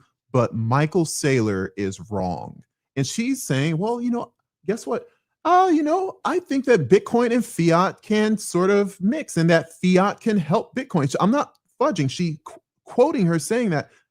But look, what did Bitcoin come into the world for? It came into the world to crush fiat, to destroy, to replace fiat. So these hyper influencers, by sidling up to government people like Cynthia Lummis, like all of these people that develop these Bitcoin treasury bills, they have to speak the language that enables them to partner with these people. They can create a joint narrative, and that sometimes means giving up the harsh truths about Bitcoin. Here's the harsh truth. Bitcoin and fiat do not mix. It's like oil and water. Okay, there's 21 million Bitcoin. There's infinite amount of dollars and euros and yen. You can't back the dollar with Bitcoin. Once you back the dollar with Bitcoin, you have to stop printing dollars. If you stop printing dollars, the USA fails to exist in its current state. They have to change their structure. They have to change their governance structure. It doesn't work.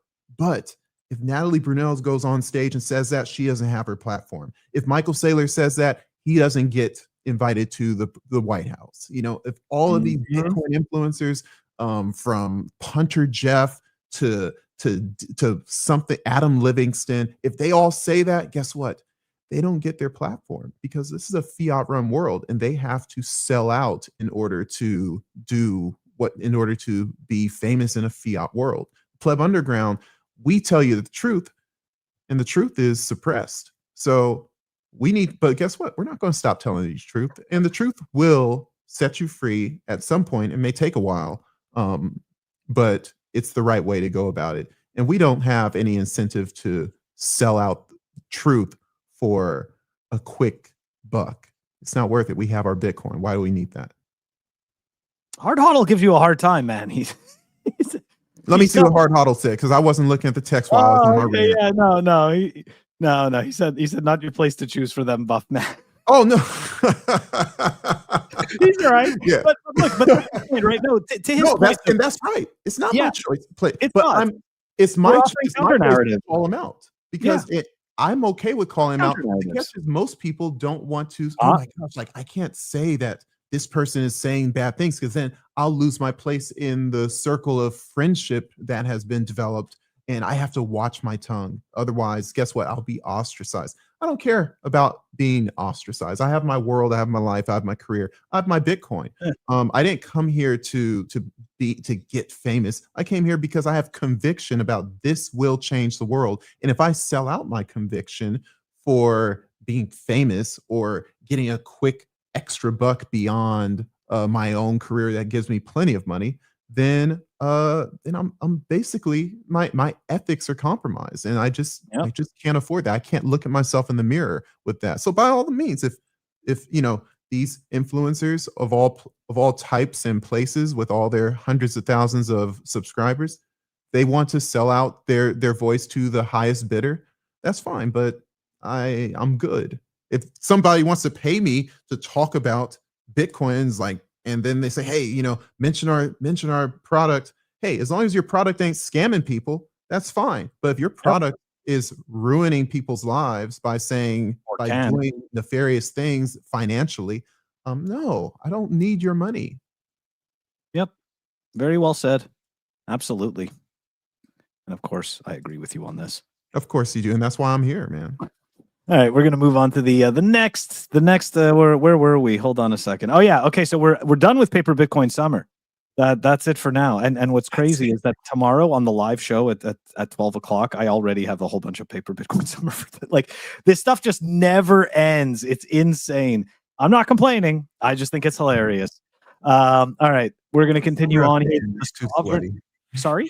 Summer has to end. It's too sweaty. It is. It's just gross.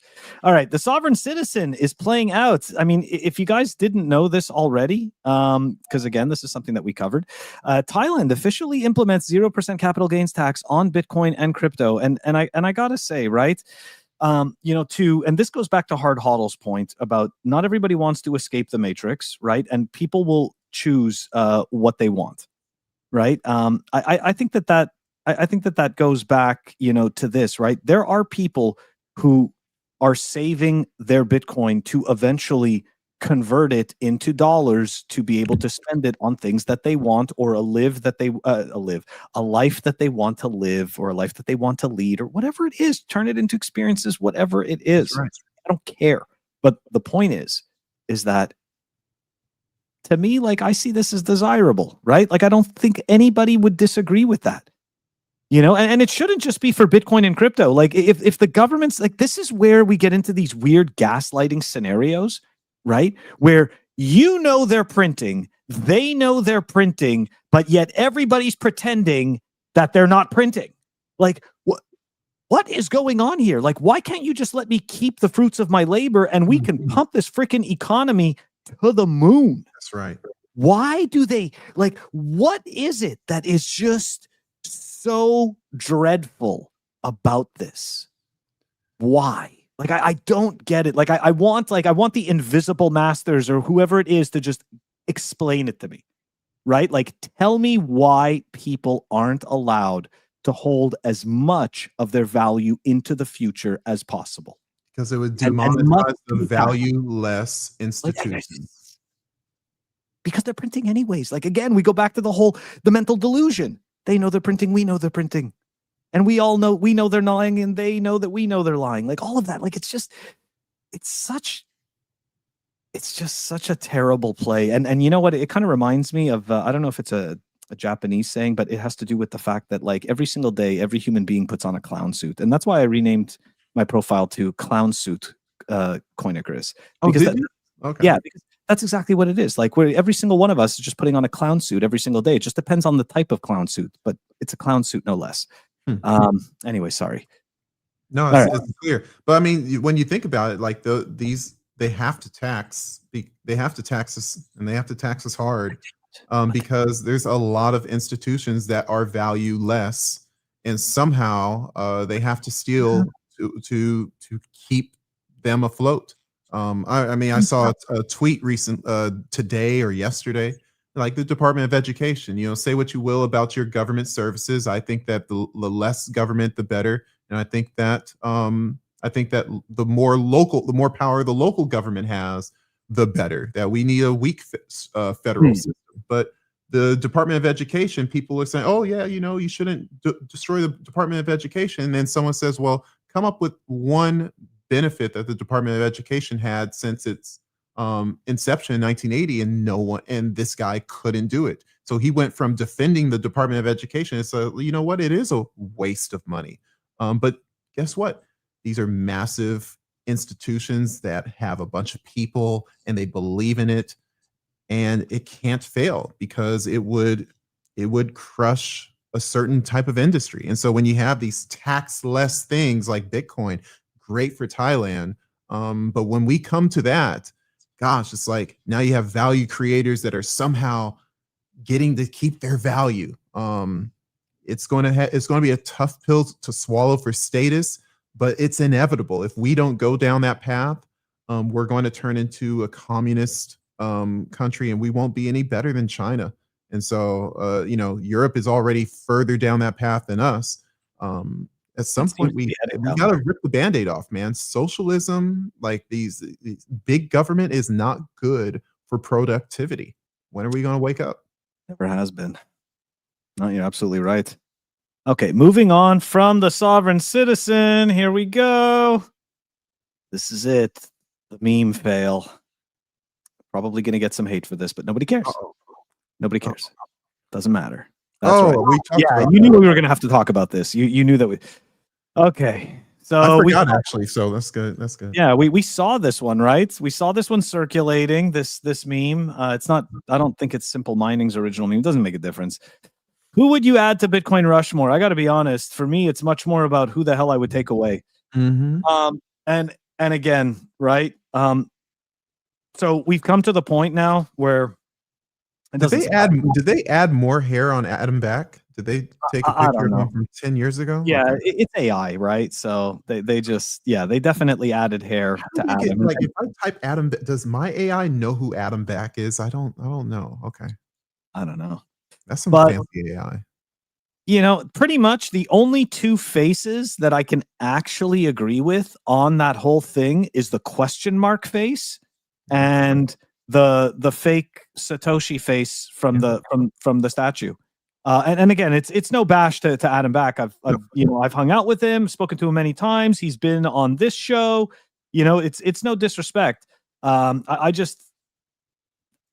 just think that we've done such a poor job as humans in general, creating heroes and worshiping heroes and hoisting heroes onto our shoulders that, we once with Bitcoin, we now have this chance again, right? To not have any heroes and we're screwing it up.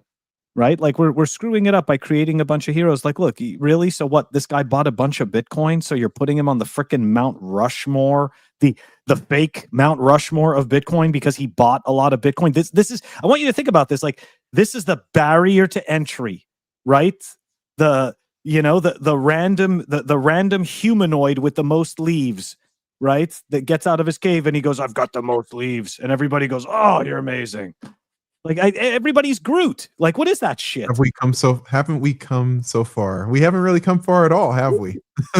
Right? It's so stupid. And poor Adam Back. Adam doesn't even want to be there. No. Like it's just like it's just ridiculous. People it's so funny. It's like every time you got people coming into a new cycle, they finally hear about Adam Back and they're like, "Oh, boom, he's Satoshi." Like, leave the guy alone. He's not Satoshi. Okay. Anyways, and so it's like, but there's another version of that I don't know if I saved. I definitely did give it a like, but it was where the Guy Fawkes masks were all four faces, which was pretty cool. Oh yeah, I love that one. Yeah, Yes. and then of course the question mark, the anonymity of the Bitcoiner. That's really what should be, and this should be an opportunity to say, hey, this is a different way to look at who is important in life. Let's take away human worship. That's a form of humanism. It's a religion in and of itself. We don't need another king. We don't need another star to place on a pedestal. Thanks, Michael Saylor, for being an advocate for Bitcoin. Thank you. And that's it. We don't need to worship. We don't need to prostrate ourselves. The Mount Rushmore of Bitcoin is really Satoshi Nakamoto with an endless amount of people that have bought into the idea of money needs to change. And I think that that's the right answer, that there doesn't need to be a 4 on Mount Rushmore. It really needs to just be just a mountain of people. And that's really an untouched Mount Rushmore, if you will, just a whole bunch of people, and they're all Bitcoiners. And we need to really if we have that mindset, then you start thinking about decentralization, an unbreachable network. But again, placing it like this, it looks a whole lot more like Ethereum, where it's like, oh, if we just cut these heads off, we're good. And again, we haven't even begun to get into the war for fiat survivability. Like that war has not begun yet. And we don't want that war to be easy by letting that, giving them big, easy targets. Michael Saylor, we should let the enemies of Bitcoin know that even if you take out Michael Saylor, it's not going to be any hair off our back. That's not the way to get to Bitcoin. If they don't understand that, it's going to be a fight that they think they can win. But part of the art of war is letting your enemy know that they have no chance. And so it's like, if we keep on putting people on a pedestal, we're barking up the wrong tree. Let's learn from that. Absolutely, man. Very well said. And to Hard Huddle's point, isn't it kind of funny that the only person that we know for a fact that isn't Satoshi is Greg, right? Because it's actually that was actually decided in court. So yeah, that was pretty good stuff. Okay, moving on. Yeah, that was definitely, that meme could have been better. To your point, Bitcoin Sapiens had the winning meme. He had the Guy Fawkes Guy Fawkes, right? The masks on all of them, and I thought that was absolutely a fantastic representation of, if you're going to make a Mount Rushmore for Bitcoin, then why not? Or the guy with the question mark face, whichever one. Yep. All right, moving on. Let's dive into some Bitcoin philosophy. Let's see. What did I have for this one? Shout out to my mom. Oh, cool. Hey, Ulric's mom. She said I was well stated. My mom thinks I speak well, guys. Oh, cool. I was like, wow. I'm like, that lady's so polite. I'm like, that's super nice. Okay, so here we go. Let's dive into this one. Rob, this is from Bikes and Bitcoin. I can appreciate this take. Here we go. This is going to trigger most of you, so beware, trigger warning. The next generation of Bitcoin skeptics and haters need to be sat down with an educated, not told they're morons by anons on the internet. If you want a better money world, start by being a better person. Okay. A better person. You got to think about this. So I have to. Okay. I'll pull it back up. Yeah, no problem. The next generation of Bitcoin skeptics and haters need to be sat down with. Oh, I remember this one, right? Yeah, not told they're morons. Okay, so look, how about this? Hey, take it easy, Hard Hodl. Thank you for joining us. Okay, so thanks, Hard Hodl, for being critical and and going at me, and I appreciate the conversation. Come back anytime. Oh, look at that, Torup. Okay, so we got to pull up Torup's. By the way, that is an amazing song, and so is Nothing Man. I'm not like the hugest Pearl Jam fan, which I know like sounds ridiculous coming from a Gen Xer, because like, what? How do you not like Pearl Jam? Yeah, but I just like, for me, like, but dude, Better Man and Nothing Man, those songs, they hit.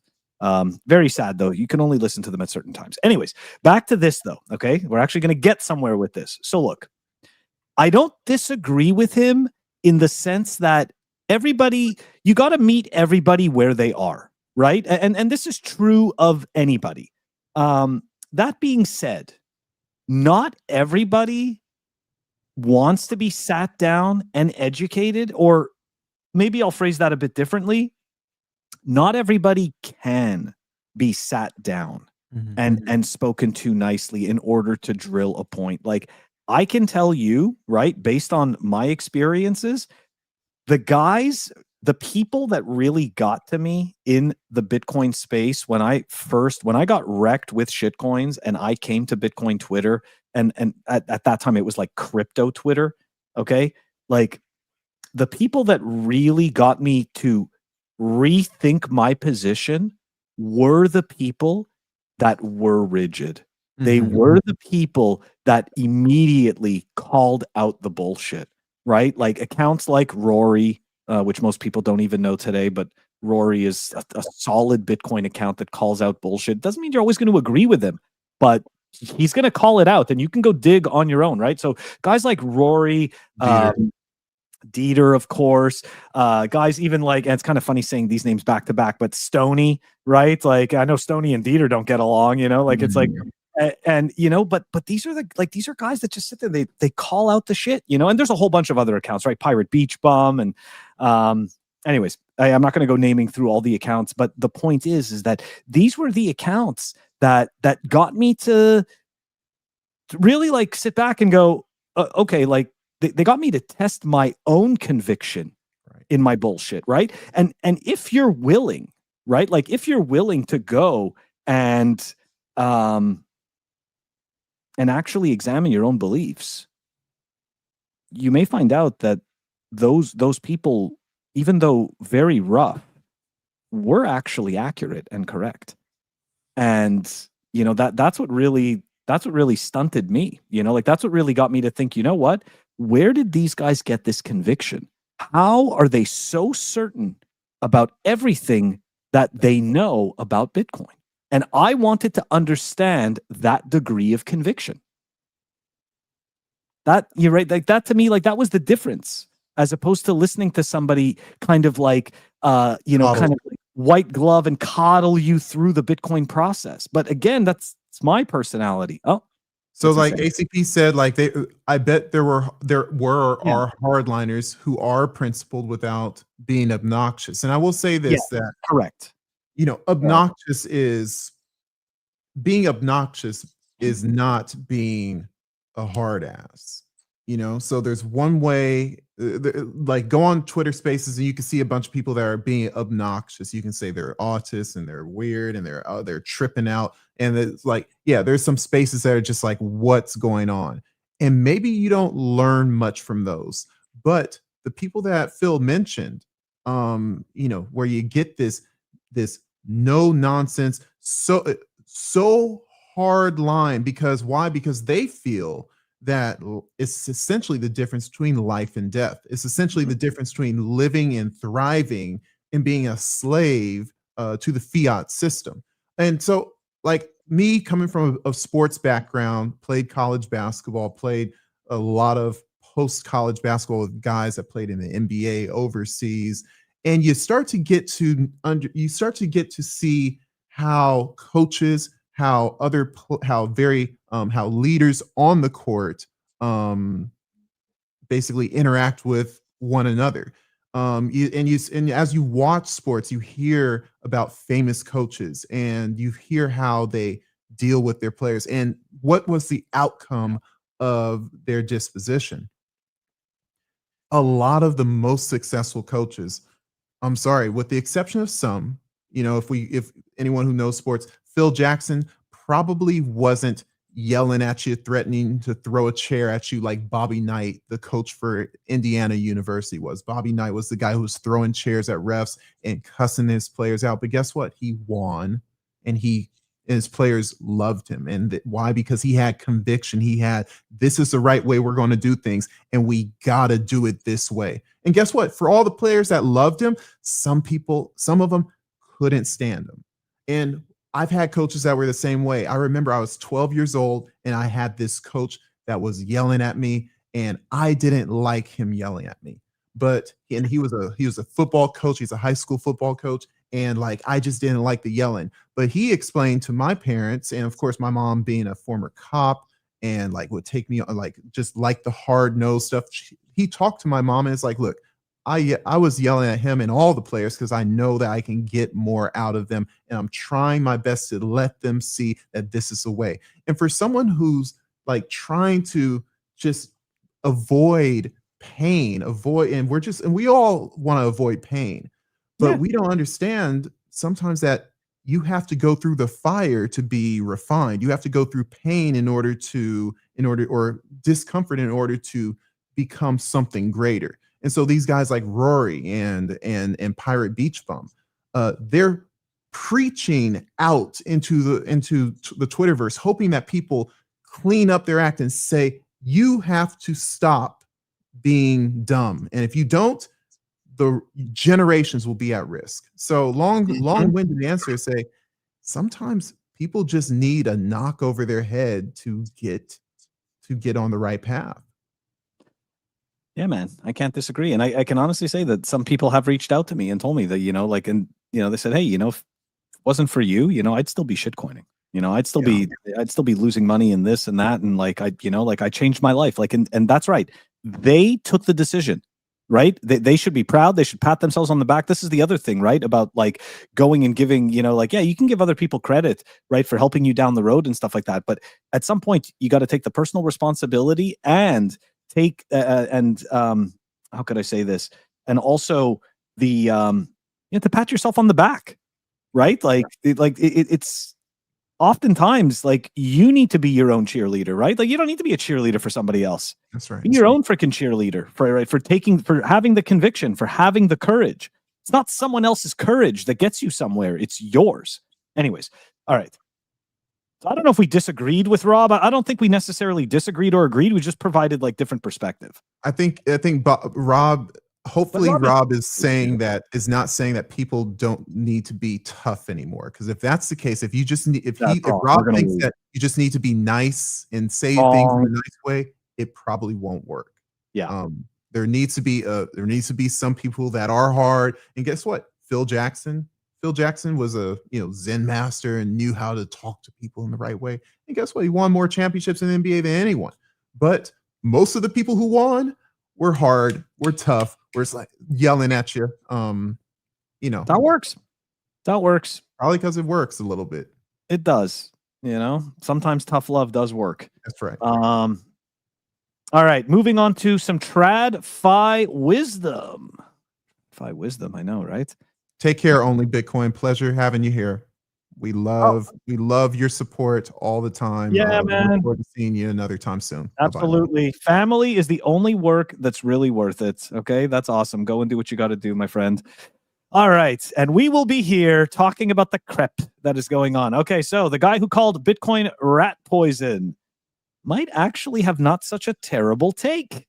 So, past tense. Not have a terrible take. Past tense. Rest in peace, Charlie Munger. Anyways, billionaire Charlie Munger said, people think a really fancy house is the key to happiness, but in practically every case, it does the exact opposite. And let's just pull up here what we have for the second piece to this story, because obviously that's not enough. Okay. So here we go. Where is it? Okay. Okay, Munger, who passed away at age 99, could have afforded any estate he wanted. Yet, just like Buffett, he chose to live in the same modest Los Angeles home for 7 decades. And he insisted that decision wasn't about deprivation. It was about wisdom. Munger knew real estate better than most. He began his career as a real estate attorney and worked in development before joining forces with Buffett. Over the years, he watched friends become wealthy and build what he called really fancy houses. The result wasn't what people expect. I would say in practically every case, they make the person less happy, not happier. And that was recorded weeks before his death. Now look, and Secret Boss is on fire tonight. Thank you very much, by the way, for joining the stream. Is he not on fire? Awesome, dude. So yeah, definitely because of property taxes. That's one thing, right? I think the other thing is this. I think that a lot of times when things are going really well, we have a hard time maybe grasping what resources it takes to keep that wheel turning at the speed that it turns in order to bring in the income required in order to continue the daily expenditures. Because what a lot of people, I shouldn't say a lot of people, but I don't know how many people realize this, but it's like every minute of the day, right? Like, you know how your electric meter keeps turning even though you're not home, right? Like, even though you don't have any of your lights on, there's still electricity going into your house and that meter's still turning. Well, it's the same thing for money going out for everything that you pay. That meter constantly turns. Okay. So for me, anyways, what I figured out when I was much younger was, well, look, I can't control all the experiences outside of me, but I can control myself. And also I can try to I can do my best to figure out what my real desires and goals are and not let the noise distract me and just stick to those things. And believe it or not, right, by doing that type of stuff, you end up in a situation in some cases where you're trying to minimize your spending because you quickly realize that one of the paths to personal freedom is not having to grind as much on that wheel and essentially slowing down the flow that is required in order to power that wheel. Yeah. So, the giant house, like, you got to think like years down the line, right? It's not just on the moment. It's not just that, hey, times are good, I could afford this giant house now. The question is, when shit hits the fan, are you going to be struggling? And if the answer is yes, then to be perfectly honest, that's too much house for you. Like, people, and this is part of the living below your means. Like, I know that some people see it as like, oh no, you're not living your best life. You're not thriving, shit like that. That's a matter of perception. right? It's like beauty is in the eye of the beholder. It's the same thing. If a person desires personal freedom, right, and they are genuinely pleased with the life that they've created and the experiences that they have, why the hell am I going to try to live to somebody else's standards? That's their standard, you know? So anyways, it's a long roundabout way of saying you got to know yourself. And I think one of the most important things that we can do while we're alive here is to learn who we are, each and every one of us as individuals, and this does have to do with Bitcoin. Because to me, that was one of the big things that started to happen when I started to stack, because I wanted to know how could I hold on to as much Bitcoin as possible for as long as possible. And one of the easiest things I could do, because I cannot control factors outside of myself, I can control myself. And so that's what I focused on. It's like low-hanging fruit. That didn't sound right, but it is. It's low-hanging fruit. Anyways, what are your thoughts?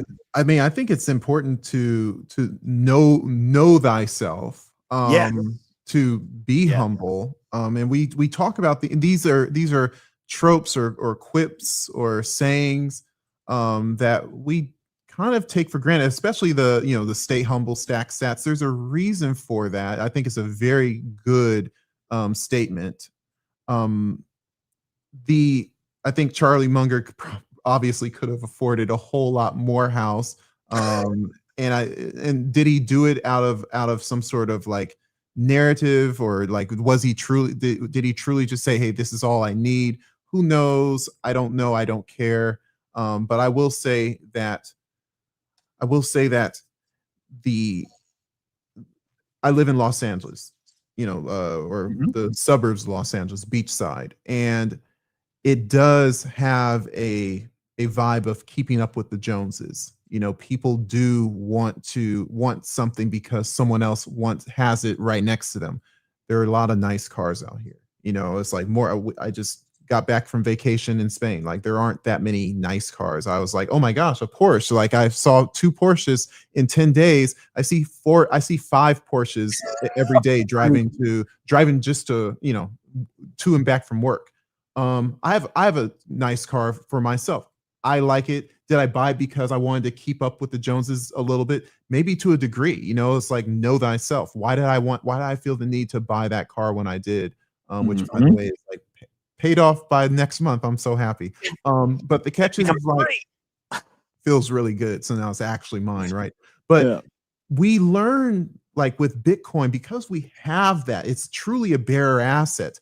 We start to understand what property is more so than ever with this asset. And so when we look at all the things that we borrow, to use, to lease, a service, shout out Spotify or YouTube even, what do you start to realize, what do you really own?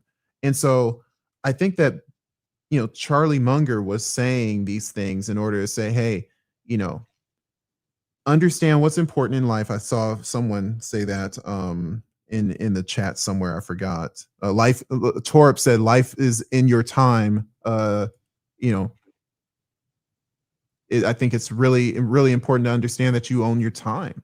That's right. I think it's really important to know that besides your time, you own your body, you own your Bitcoin, that you don't own your dollars, that you're renting the right to use them. All these kind of things are so important. Now I'll stop on that one. I will take the more conspiratorial perspective of this report.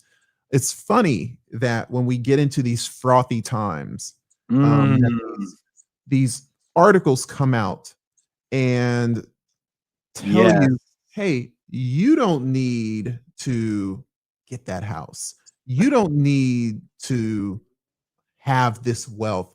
And it's not even frothy times. I think it's just general kind of propaganda that's come out from these mainstream sources. You don't need that house. You don't need to own your car. You don't need to do anything. You just kind of like just own your experiences. And, that starts to sound a lot like the WEF, you don't need to own anything. You won't own anything and you'll be happy. Look, we have the American Constitution or the Declaration of Independence. the right to Good the both. to the pursuit of life, liberty, and the pursuit of happiness. Before that, I think in an older version, I think one of the founding fathers said the right to the pursuit of life, liberty, and the pursuit of property. Mm. Property is very important to have sovereign individualism. So let's not forget, like Yes. as these articles come out and say, you don't need that house. Let's remember that the people that are saying that, the people that own those platforms that are saying that are propagating that to you, they own their houses. They own a lot of houses. They own a lot of cars. They own a lot of land. And the less you want that, the less competition they have. And in some cases, they own the means to production. So very good points. Very good points all very around. important monopoly on all that stuff. And so Yeah. make sure we keep on fighting for our share of things, because otherwise you're going to end up with nothing, and you're going to have no choice but to be happy with it. But I think you hit the nail on the head at the beginning when you first started, right? It's about knowing yourself, right? Know thyself, and that is something like, so. If you understand who it is that you are and you understand what drives you, then to me there's nothing wrong. The tragedy. This is what I've said in the past. The tragedy occurs when a person does not know. Mm-hmm. The tragedy happens when a person is ignorant of what and who they are. Okay, so like if the person is fully knowledgeable, right, and fully present, and is aware really of who they are and what it is that they desire, and they go after those goals, those experiences, then by all means there is no tragedy. Right? Like I don't have an issue with that. You know, it's like, hey, you want to have 75 houses, that's fantastic. But if you're chasing that because someone else, because of somebody else, then you are going to end up incredibly miserable. Right. And that's and I think that's the key. So it's like, yeah, don't end up with nothing and pretending to be happy, you know, like find out who you are and figure out what makes you happy, but more specifically, what makes you satisfied, because happiness, it's a spectrum, right? Like happiness is all the way on one end, sadness is on the other. Contentment is actually what I think it's used, that term is used in the Bible, but like, cause happiness is kind of like this fleeting feeling, like I'm happy now, but I'm not happy later. And we're on the same satisfaction. You want contentment, you know, like that's, I know it sounds like ridiculous and we're being too nuanced, but really when you understand the definitions, like that is correct. All right, moving on. We're done with philosophy hour. Philosophy hour. No, it's not even close. We're not doing that. But I will say though, before we named this Pleb Underground, I did call it Bitcoin philosophy. Hello. Oh, that's why. Okay. That's why the email. Yeah, well, I didn't want to dox that, but I don't care. It doesn't make a difference. That's interesting. Okay. Yeah, that's why I started with that, because I was like, at first I was like, no, I'm like, I just want to talk about Bitcoin. I'm like, I don't want this to be about sales.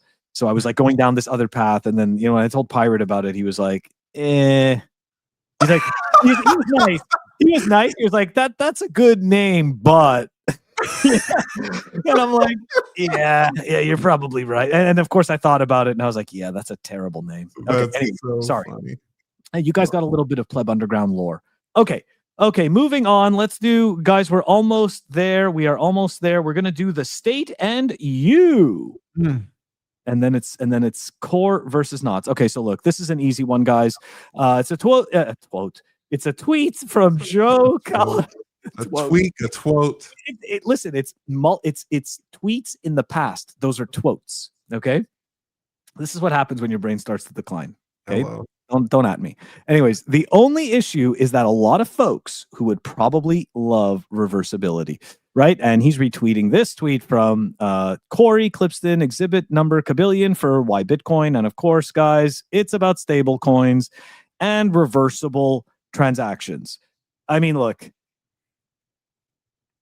We're just harping on the we're just harping on the drum, right? We're banging on the drum here. We're killing the dead horse. Yeah. There is no world in which stable coins weren't going to have all of these stateful features. Okay? Like that's all there is to it. It really is that simple.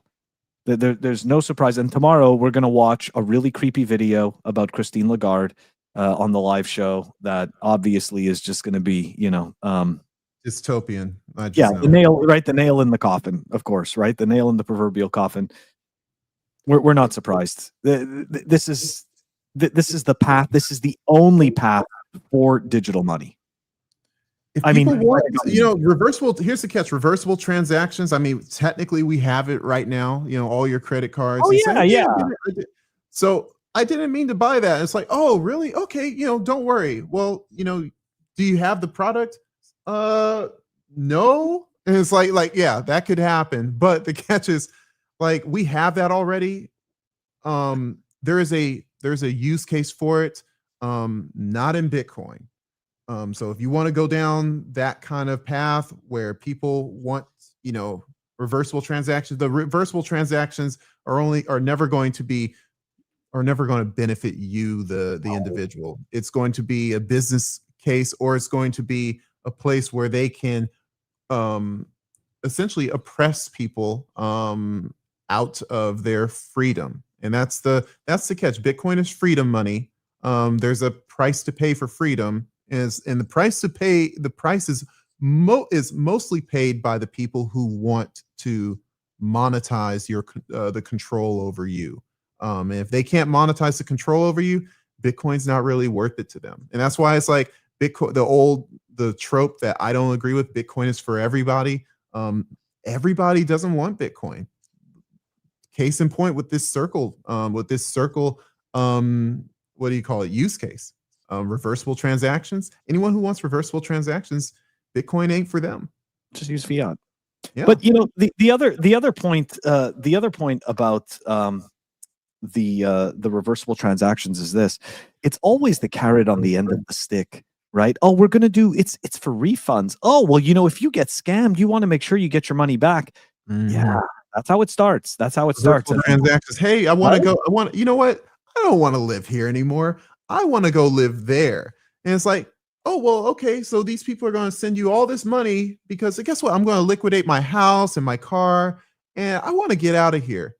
And guess what? The state doesn't really want you to leave. The state kind of, we want you to stay. So if you're going to get on that train or that plane to cross the border, we're going to go ahead and reverse those transactions. We're going to send it back to those people. Now you don't have anything. So you want to leave, or you want to leave with nothing, or you want to stay and you can still use your money?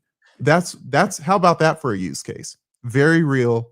May not happen in privileged America, but we live in a global economy with a lot of much more overtly evil actors that will do anything to keep their people locked in their country. It was funny. I was coming back from Spain.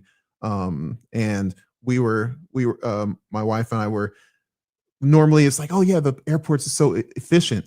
International from Madrid to America was like 3 hours from entering the airport to the gate. And it's like, what's going on? I'm like, she's like, what's going on? I'm like, Madrid's a socialist country. They don't want you to leave.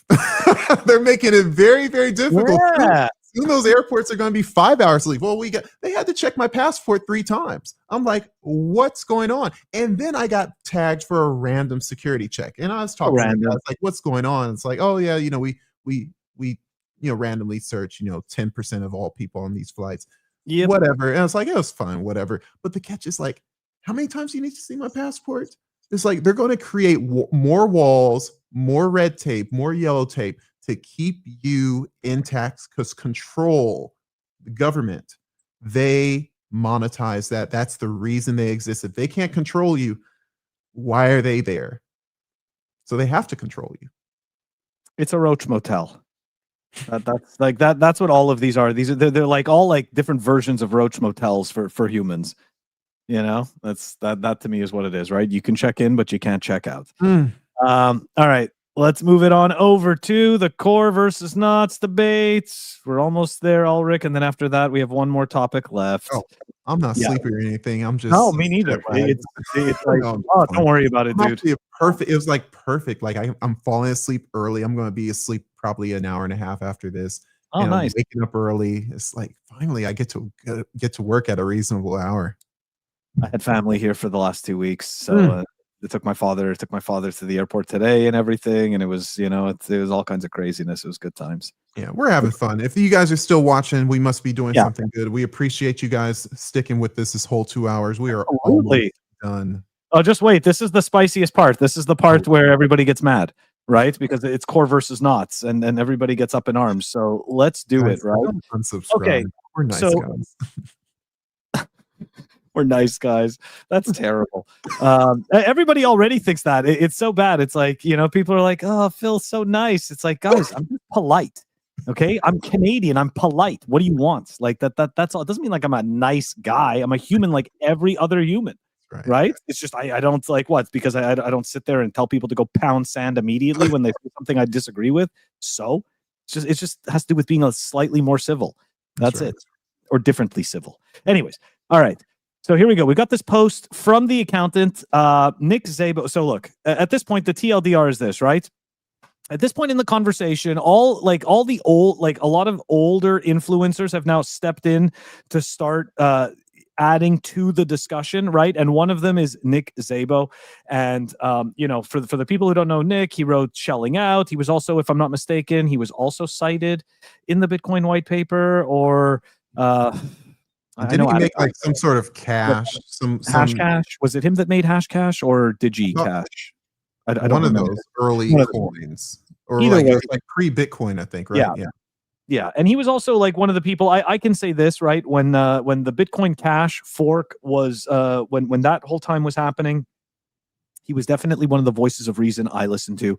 And yes, so he has now officially come onto the scene to begin to enter the discussion. Okay, so here's what happened, right? So Nick reposted this particular tweet. BitGold? Was it BitGold? Thank you, Pranav. Fees are the spam filter, and they've been working great for almost 17 years. Okay, so Nick has entered the chat. Let's continue on here. Let's go to the core versus knots part 2 of this particular post.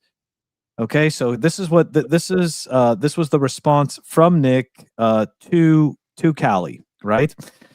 Fees protect the miners, but they don't provide enough disincentive to protect the full nodes. This has always been a problem, of course, but increasing the op return allowance will likely make this problem worse, and it will also increase legal risks. And this is kind of weird, right? Because this is where we end up in the situation of, is it at all possible that Nick hasn't kept up with learning about all the different stuff that's happening in Bitcoin, because op return data can be pruned.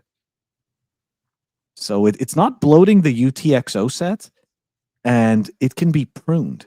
So why? Anyways, and again, guys, I am not a proponent for core. I've talked about this many times. I do not think that the way that this discourse went, right, the way that they took it was correct. I don't, and again, I have no say in this because I don't write code. I'm not a part of the core developers. It's just opinions, but I also don't believe that they treated Mechanic correctly, right? It's like when they banned him from GitHub. I get that you can disagree with people and stuff like that.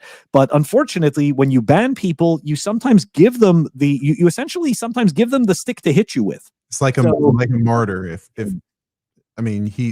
Mechanic became a martyr. That's what that's what it boiled down to. And it's like a chess game, right? Like that to me was an escalation move. Okay, that was like if you're playing chess, that was a move to escalate the behavior, not de-escalate the behavior, and that's what happened.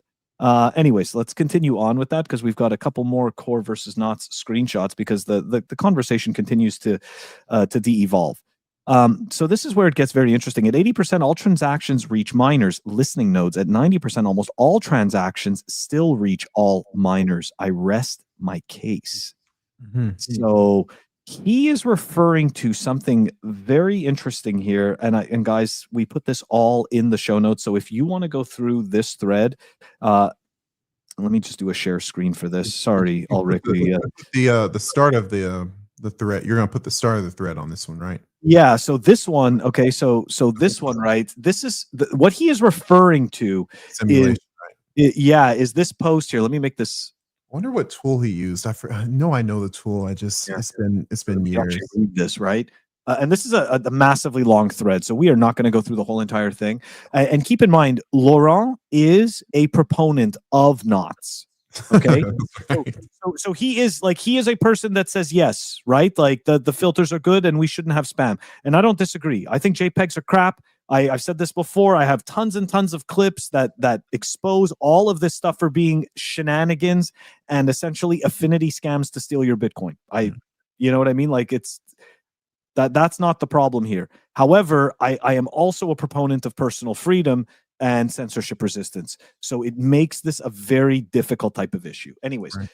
So he is a knots proponent, and he said new simulation of transactions propagation on a network of 2,000 nodes with 20% of listening nodes. But this time we will monitor the propagation at a more detailed level based on two criteria, the type of node and the filtering status. The idea suggested by Merchandamus is that propagation to non-filtering listening nodes will be a good proxy for evaluating how well transactions propagate to tolerant miners, and thus more likely to be included in a block. From 0 to 50% adoption. Wait, hold on. Don't read them all, because you did go back to the Cali tweet. And I think that summarizes it though. Oh, okay. Because that's essentially now he goes through the simulations, and essentially at the end, Cali is responding to the summary.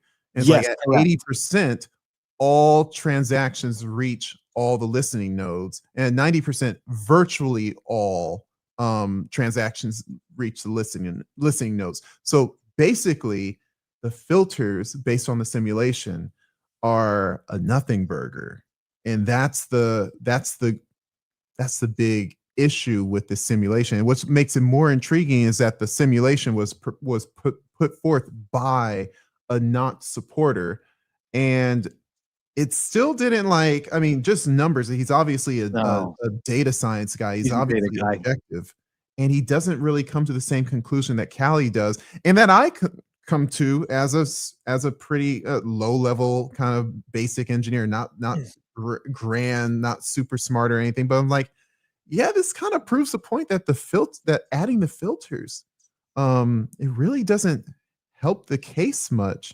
that transactions are going to get through regardless. So I don't know. This is kind of the issue, right? But hold on. But wait, there's more. Okay. So after that whole little test, right? Now we go back to the ad hominem attacks, right? And now we go back to the spook stuff. So this is an interesting tweet here from David Shares. The guy on the left is a literal spy for the CIA. Samson worked with him closely. This is all old now, but, well, here you go. And why does this matter, right? Is because you know who also works for Jan 3rd or Jan 3? Nick Szabo, right? So you've got Nick, Adam, and Samson all working for the same company. But what's interesting is, there you go. Pranav also Adam Beck works for Jan 3. Yeah. Oh, you say another Adam? No, it's Adam Beck. Oh, I guess he's involved. Or he's an investor in Jan 3. Okay. But either way, it's just the point is that we're back to these type of things. Oh, well, if these guys work for these people, then therefore they must be spooks, and therefore, right? So here we go, right? So let's just put this into perspective.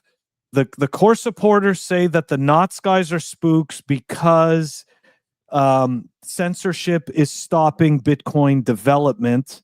Okay, so we're fighting about this when Bitcoin is being captured, right? But then the Knots people are saying that the core guys are spooks because the main proponents are tied to the CIA.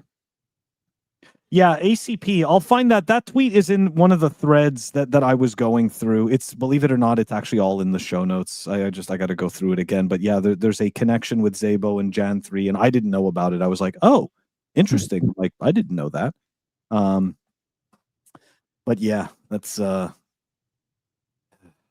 It's crazy. Anyways, all right, let's continue on here because there's still more of the core. Not being solved tomorrow either. Yeah, it's definitely not being solved tomorrow. But now here we've got to take from C, because of course we got to go through the CSAM stuff, because that's exactly what, unfortunately, what this topic has come to, right? It's come to the one of the most polarizing issues, which again can be seen as a spook tactic. So this is what Seed had to say. Because of my background in law enforcement and digital forensics, multiple people have reached out about the whole CSAM on the blockchain thing. This encapsulates my thinking. I'm familiar with everything you're talking about. I'm sorry if this is a disappointing response, but I feel like the whole CSAM thing is a red herring. I think the argument that Bitcoin's intended use case does not include data storage, an argument that I'm totally on board with, and most of us that are Bitcoiners believe that it's freaking data storage. Anyways, needs to be won on its merits, not because of fear mongering. So I'm not interested to weigh in on or be referenced for the argument. And honestly, I do think that that is the best take that I've seen so far in terms of that, because it is truly a red herring. This has unfortunately been used time and time again for the everyday person. I'm not even going to say average person, for the everyday person to lose their personal freedom. Yeah. And give it up for safety that does not exist, security that is not being enforced. Okay. We've shown this time and time again. We've shown how KYC AML, even though that has nothing to do with CSAM, Similar. KYC AML. They're going after the criminals, and mostly right? the people who are being oppressed are the good law abiding banks. People following the rules. Yeah, people following the rules. Right? Yeah. All these KYC things do is create a checklist for criminals to fulfill in order to be able to pass their transactions. This is all KYC AML has ever done. Okay, and there is hard data behind this from Dr. Ron Paul. Okay, that's Ron P-O-L. And I've talked about him before many times on the show. He's actually gone. I did an interview with him.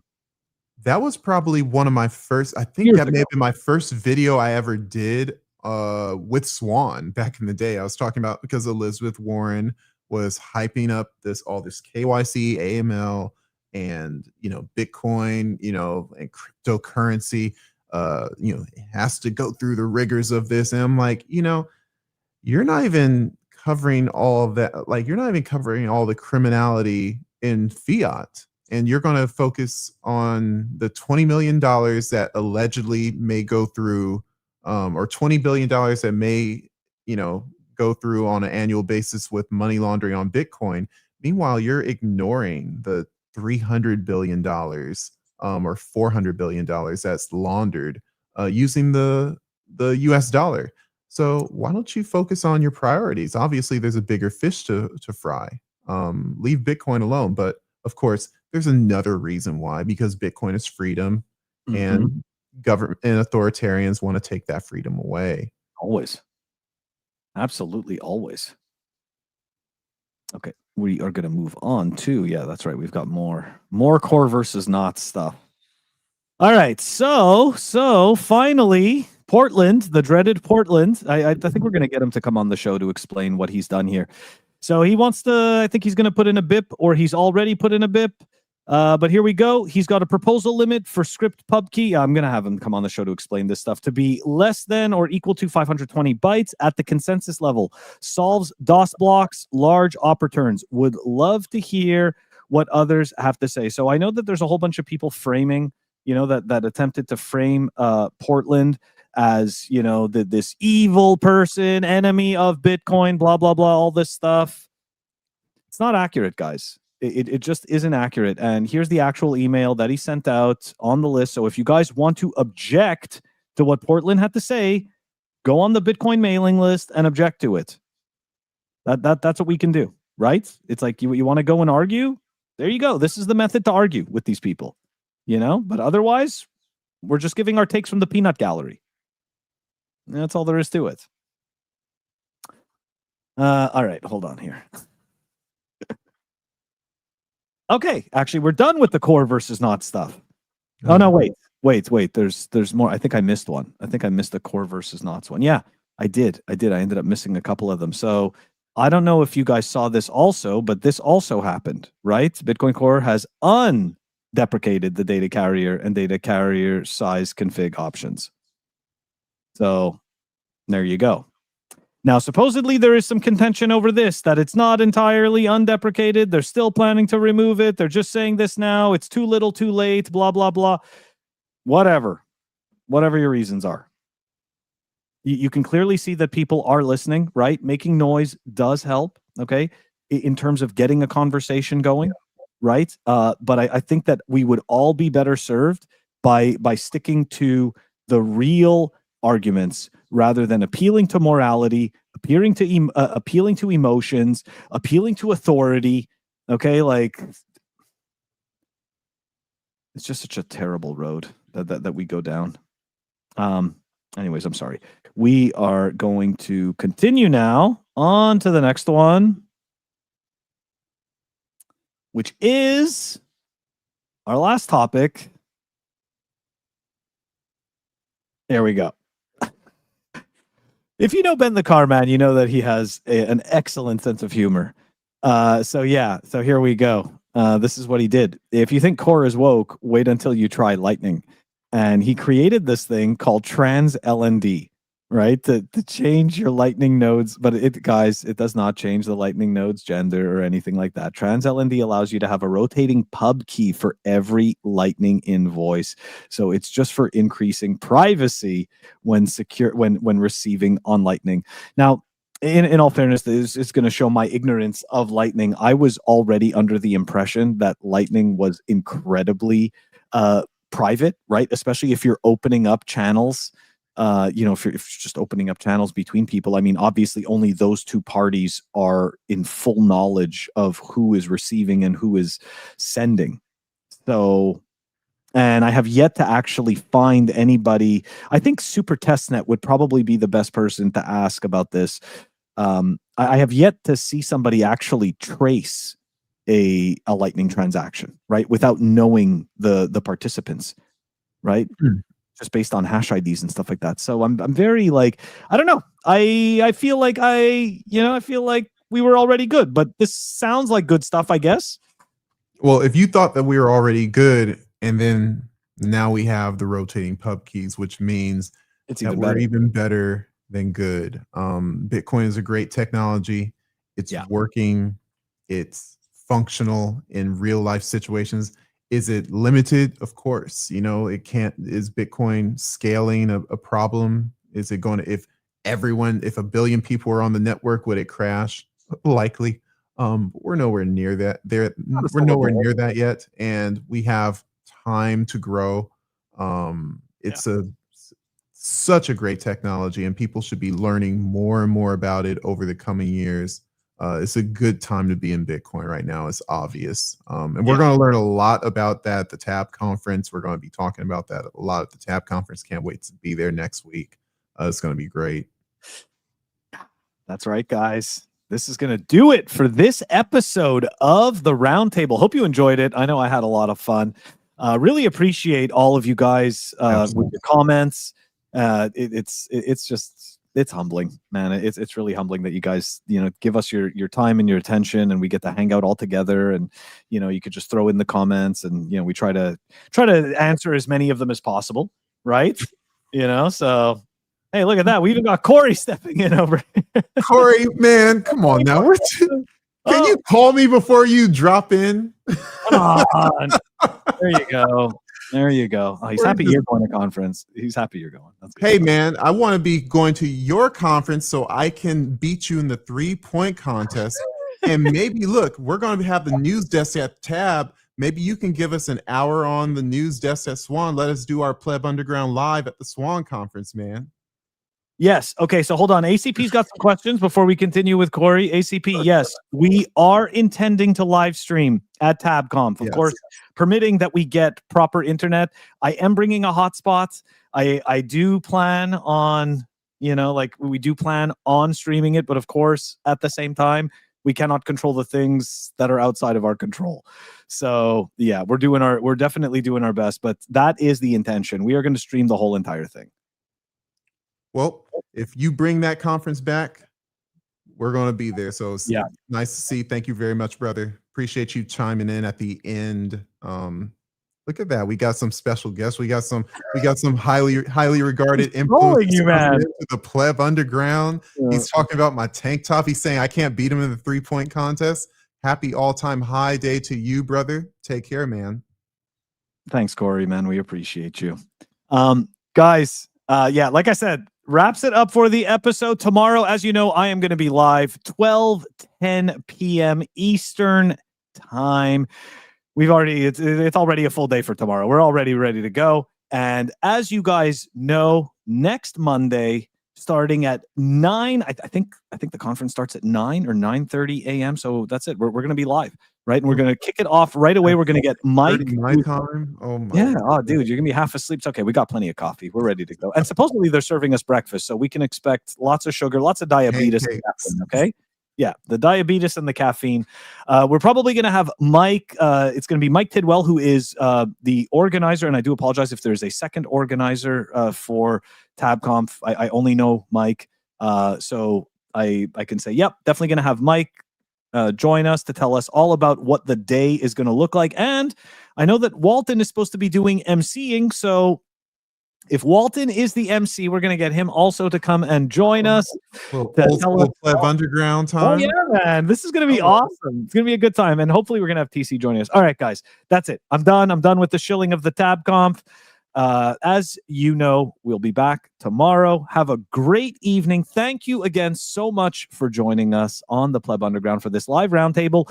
We will be back in, I believe it's 2 or 3 weeks, and hopefully Humble will be back with us. And yeah, we will actually have a roundtable and not a head-to-head rectangle table. So yeah. I know sounds. I know, and he put that in there. He's right. They're so good at capturing all these terrible things. I don't know what to tell you, man. I'm just terrible with words, which doesn't make sense because we do this show. All right, guys, have a good one. I will catch you tomorrow. Take it easy. Peace.